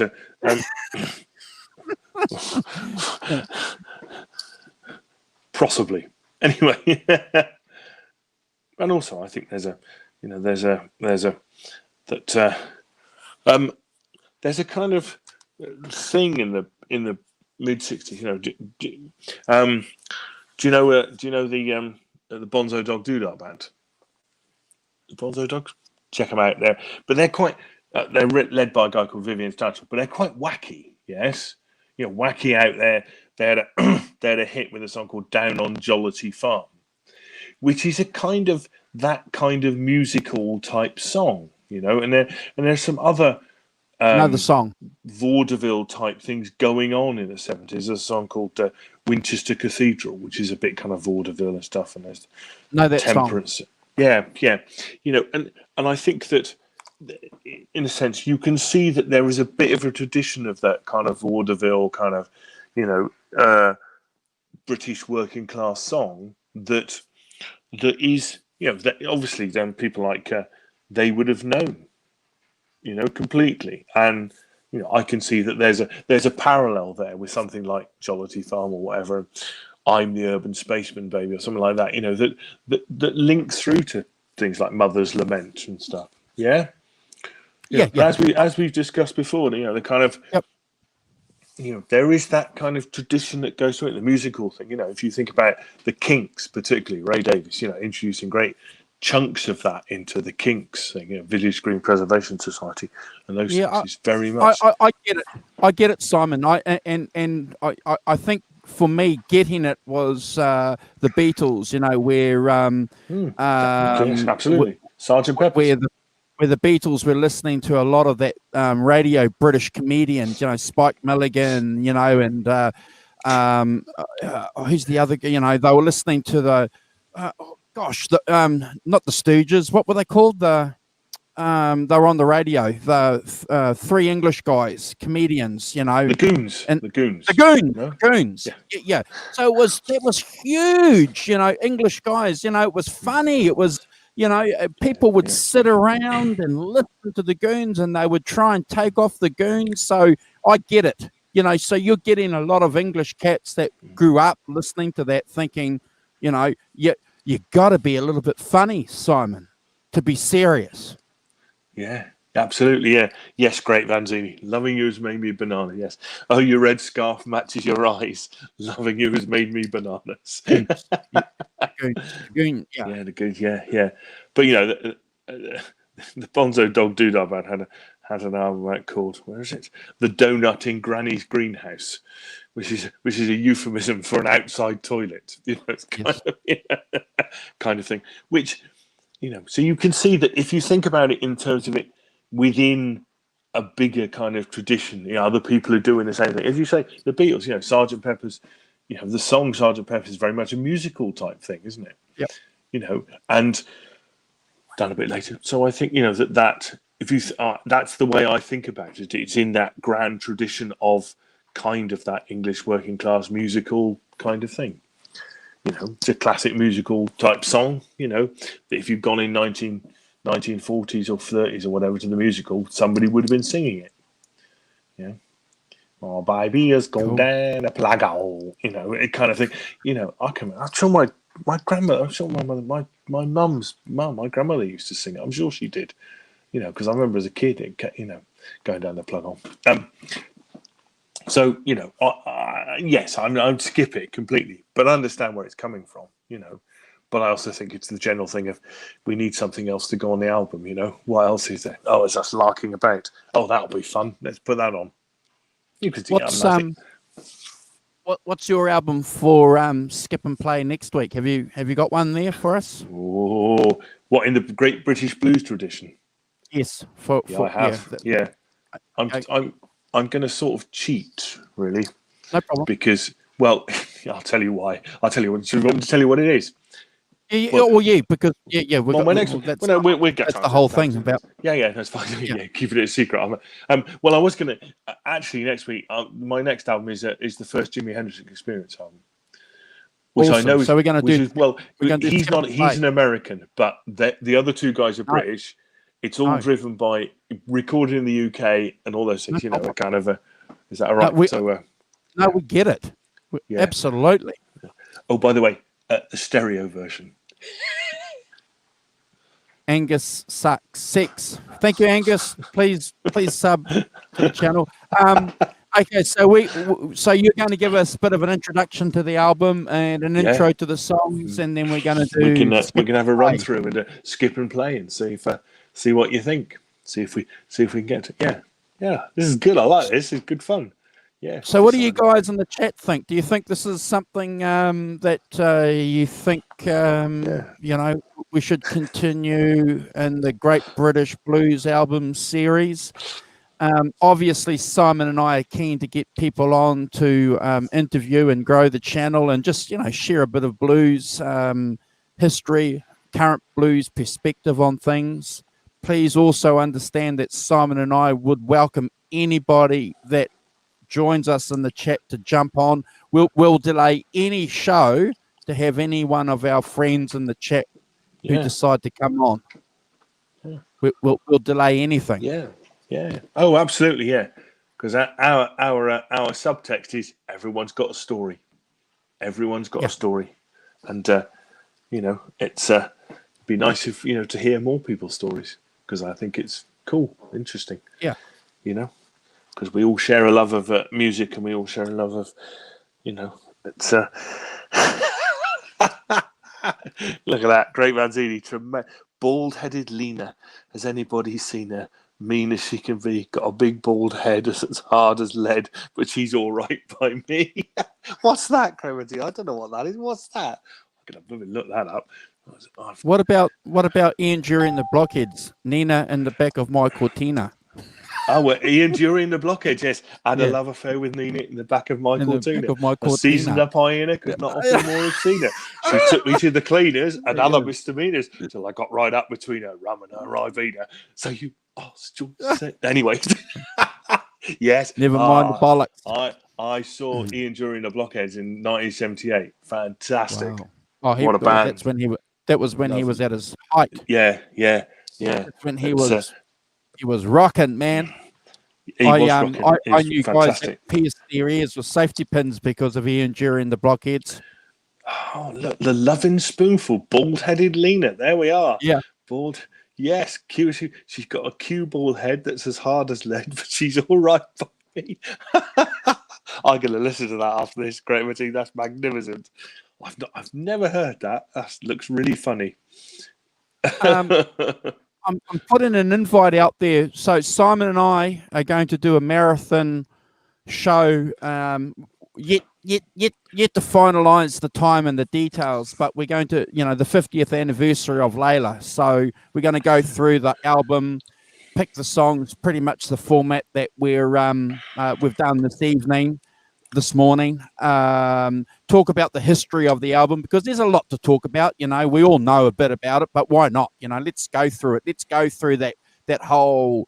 Let's go through the band. Let's go through the lead up with George Harrison and All Things Must Pass and Delaney, and how that was important to the band and the Beatles. Why not, Simon? So, Kubrick lover, anybody that's a Clapton fan that loves that album, that knows anything about that album, wants to join Simon and I, let us know, because that show is next month. Stay tuned for more details, because we have to work that out, Simon. So, are we going to go for Sunday, November the 8th? Because that's the day before the release date of November the 9th, 1970. It was released. Why not? Why not? We could do that. Kubrick lover, I never saw the Sex Pistols in concert. They were due to play in Bristol at a club called the Bamboo Club, which burnt down before they could play there. So I never saw them. Saw the Wow. Clash, but and the Buzzcocks and various other punk, but never the Sex Pistols. Elvis Costello, Ian Dury and the Blockheads. Yeah. Boomtown Rats, and lots of more minor groups as well that came. Yeah, really good. Yeah, Talking Heads, Blondie. Yeah. Okay, so everyone's agreeing with the format. Deja Voodoo, Arvin, Sonia. So we're getting some good feedback. Thanks, guys. So yeah, well, we'll continue this for a while. Yeah, so we'll nail that date in, Simon, and set that, and we'll probably look. We did 3 hours the other night, and we didn't talk much, and we've done 2 hours tonight, and we didn't talk that much. So so. So we're going to go for Sunday, November the 8th is going to be Layla night. Yeah. Now, night. Now you'll have daylight. No, your clocks go back. Yes, they do go back an hour. That's all right. Don't worry. So that's good. That means I can start at 5:30 then, as opposed to 6. Yeah. So we can go. I'll go an hour earlier then. Awesome. That's good. So that means that we can do, and if we have to do part 2, Simon, but I'd like to give the show, I'd like to give the album as much time and a bit of fun, have a bit of fun about it as we can, because it's a 50-year-old album, and we're just laying our mark in the sand and paying tribute to it our way. Yeah. Oh, absolutely. Yeah. No, it'd be fun. It'd be really good. Yeah. Yes, my clocks go back on Sunday the 25th of October. So it was a couple of weeks beforehand.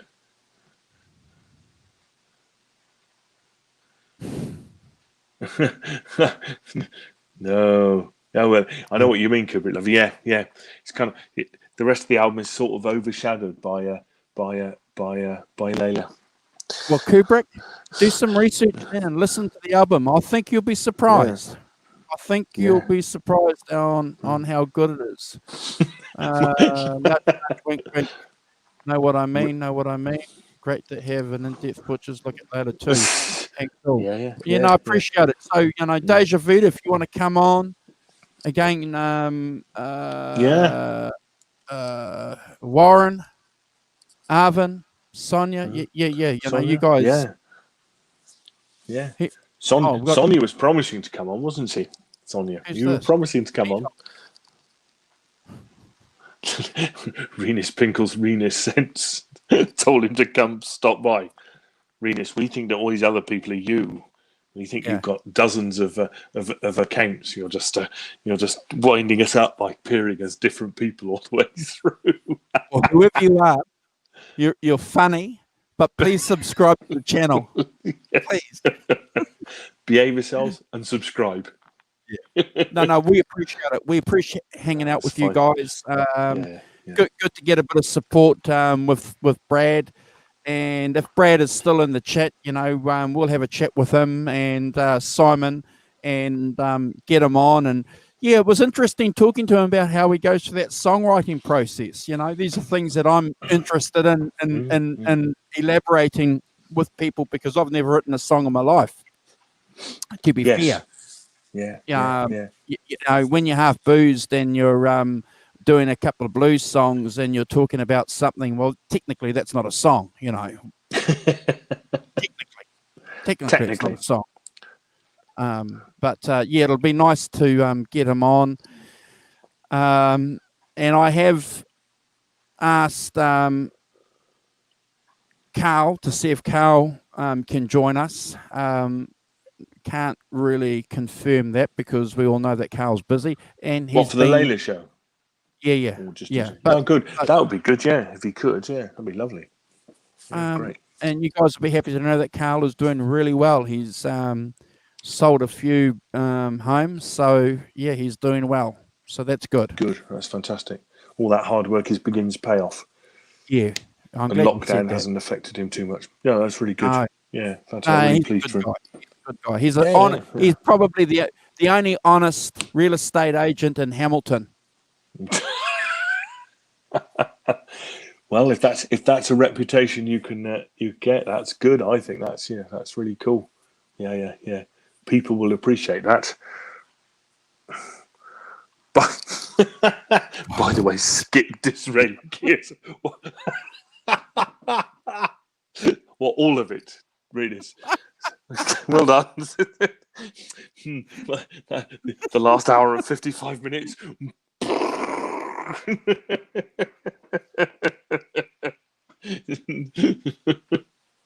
Oh dear. They're a crazy bunch. Wild and crazy bunch. Why? Renus Pinkle is a wild and crazy bunch on his own. Dear. Yeah. No, I appreciate. Oh, no, he's sold a few, but he's had a couple of big sales go through, which is always good. He's always. I saw he made a video, didn't he? Just they had a video of one of the houses that he had. Yeah, yes. It was a pretty pro video, I have to say. A few drone shots, I presume, and stuff. Yeah. Made it look really cool. I'm really pleased. I think that obviously not doing this because obviously you and he started doing it, and it's a shame that he can't continue this. But if the hard work is paying off and he's getting some success, that's really good. Well, it takes time to build up those things. He's going to be building the studio, you see, for the future shows. That's what's going to happen. Really? Yeah, well, I keep telling him. Have you told him this? Yeah. Hurry up and find a house you can move into yourself with a studio. Then we can do it from there. Yes, well done.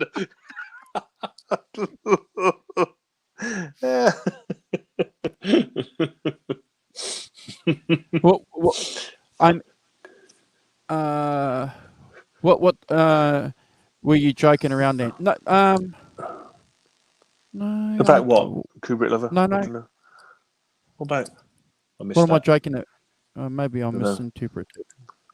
Don't know. Probably. I don't know. Kubrick lover. But what? Oh, was he talking about the only honest estate agent in Hamilton? Oh, no! I'm serious. No, I'm absolutely serious. Oh, no. I've, without getting into any kind of detail, some of the stories that Carl has told me that some of these real estate agents say that's happened to property, and my gosh, it's just wow. They'll and who they'll throw under the bus to get a sale. It's just whoa. Wow. Yeah. But Carl, right from the word go, because of his morals, he's upright fellow, honest fellow. He was going to get into real estate and maintain a positive, honest outlook. And if it was going to take a while to get his reputation out there because of that, and I think he's getting that, as you said earlier, Simon, he's getting the fruits, the results of that. Yeah. Is he? So we wish. Yes. Yeah. Absolutely. Yeah. Is he in a firm with some other people, or was it him? Oh yes. Yeah. There's a few. Yeah. Cool. There's a few. And they're a good company that he's working for. But again, he won't mind me. Yeah. Well, there was an agent from another company that said that a house had been fully rewired, but they hadn't fully rewired it. They'd only changed the plug sockets. So that's not a full rewire. No, not by distance. Yeah, the important bit you didn't do anything with. Yes, that's correct. The wires. Yeah. And just that kind of stuff sucks. So what's Sonia saying? Just one thing. Sonia's saying, I will not recommend this channel with the different names coming in just the way I am. Sorry. Look. Enough, Sonia. No problem. No problem. I don't know who those people are, Sonia. I don't know. Yeah. Sonia, that's fine with me too. You know, Yeah. I think you're right to be a little bit suspicious of a lot of people with dubious names. I think that's Yep. absolutely right, and that's fine. You know. Yeah, there's a couple of theories that you can do. You can either ignore them and just, carry on in the chat. The problem is if you upset some people, it means thumbs down. So that creates a problem. Not an ego problem as far as Simon and I is concerned, but as far as where you're situated when YouTube want to promote your videos, so. Yeah, and I agree, Sonia. It was difficult to tell then, wasn't it, whether Yes. they really were Johnny Bean raiding, or whether actually they're just a bit of trolling going on. Nothing serious. But we know Renus. Yeah, we know Renus is real and he's fine. But yeah, so I kind of feel that whether the others were or not, we'll have to wait and see. I don't know. Well, like I said to you, Sonia, last week, you're a mod to the channel. You've modded other channels, so feel free to keep the chat. Yeah. And Simon and I and everyone else in the chat safe. So, I'm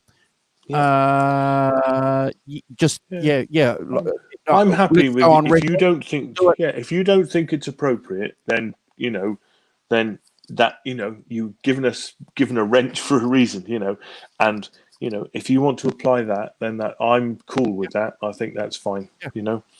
Cool.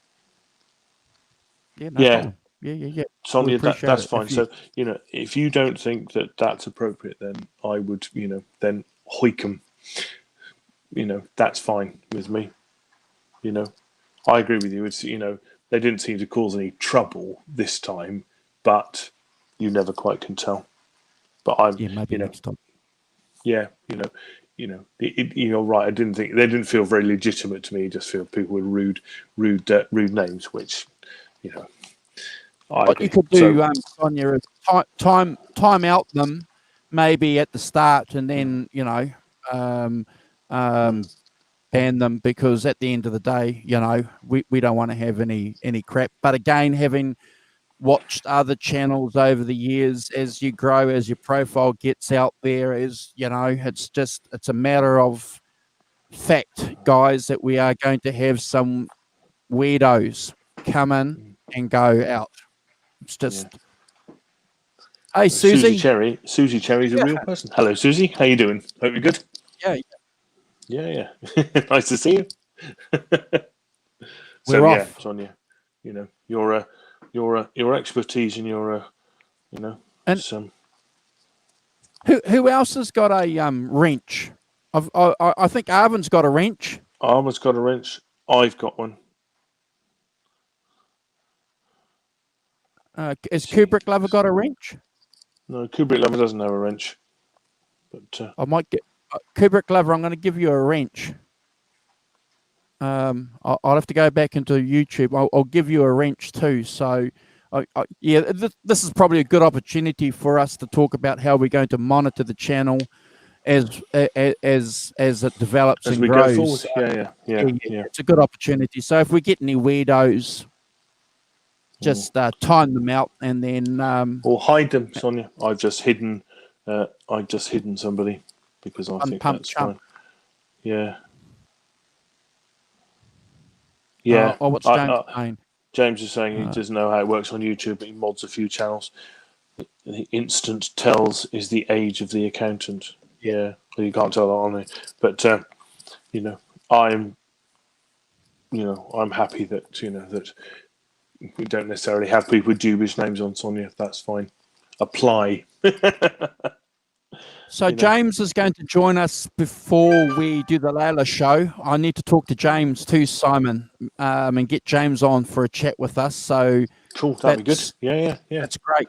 But I'm going to just put another little message out there for you guys. If you want to join Simon and I, Warren, anybody, you want to join us for the Layla show or any other show, give us a yell. We'll bump anything that we've got planned to have any of you guys on.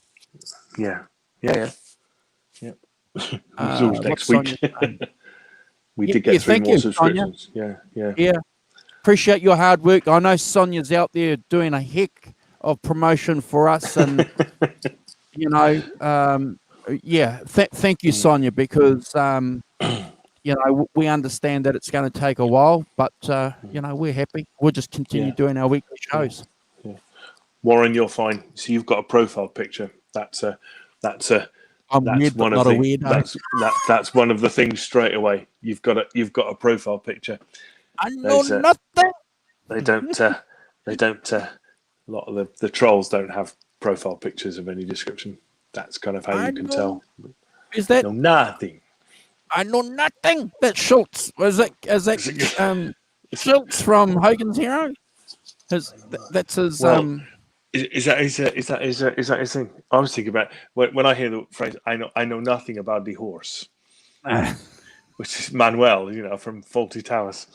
You know? No, this is bloody Hogan's I know, Heroes. I know, yeah, sorry. Yeah. No, but what you think is one thing, I've got some completely different thing going on in my head.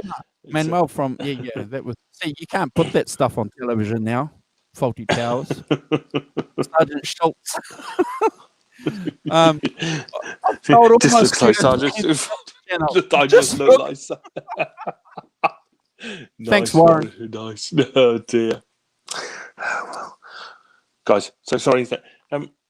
Yeah, Sonia will do. We will as well. Yeah, Andrew, you need to tell Sonia when you're going live, so that she can. She can be ready. Yeah. I will. Sonia. Yeah, I'll flick you some messages, Sonia. Yeah. Thank you, Sonia. The check's in the mail. Yeah. Sonia, we value your work and stuff and what you do. It's great. So you know, please feel free to apply. You know, the rules as you see fit. All right. You know, back you up all the way on that. You know, I'm quite happy with people with dodgy names to be, you know, not to be here. If it costs us a few subscriptions, personally, I think that's fine. You know, you know, we know who Renus Pinkley is, so I'm willing to you know, make an exception. But I'm happy if you're not happy, then oikum. Because you know, I agree. None of them had profile pictures or anything like that, and I always think that is one of the things. Benny on the photos are on YouTube, but the quality is it? Nah. Susie woke up 10 minutes ago. Don't worry, Susie. In 10 minutes of us, you'll be back to sleep. No problems. Thanks, Susie. Thanks, guys. Guys, take care. All in a chat.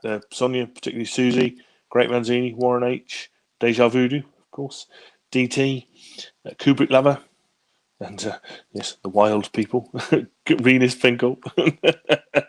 So stay safe, everyone out there, and for next week, and hopefully we'll see you next week for more deciding whether to play it or skip it. Cool. Yeah. And the album that we have to do research on, everybody, is Jimi Hendrix's first album, Are You Experienced? So get your copies, get your Spotify out, do some homework, listen to that album, and join Simon and I, and let's see what gets skipped and what gets played. Yeah, James, and we'll see you in the next couple of weeks or so. That'd be really cool. Come back on. Yeah. Take care, everyone out there. Bye. Thank you.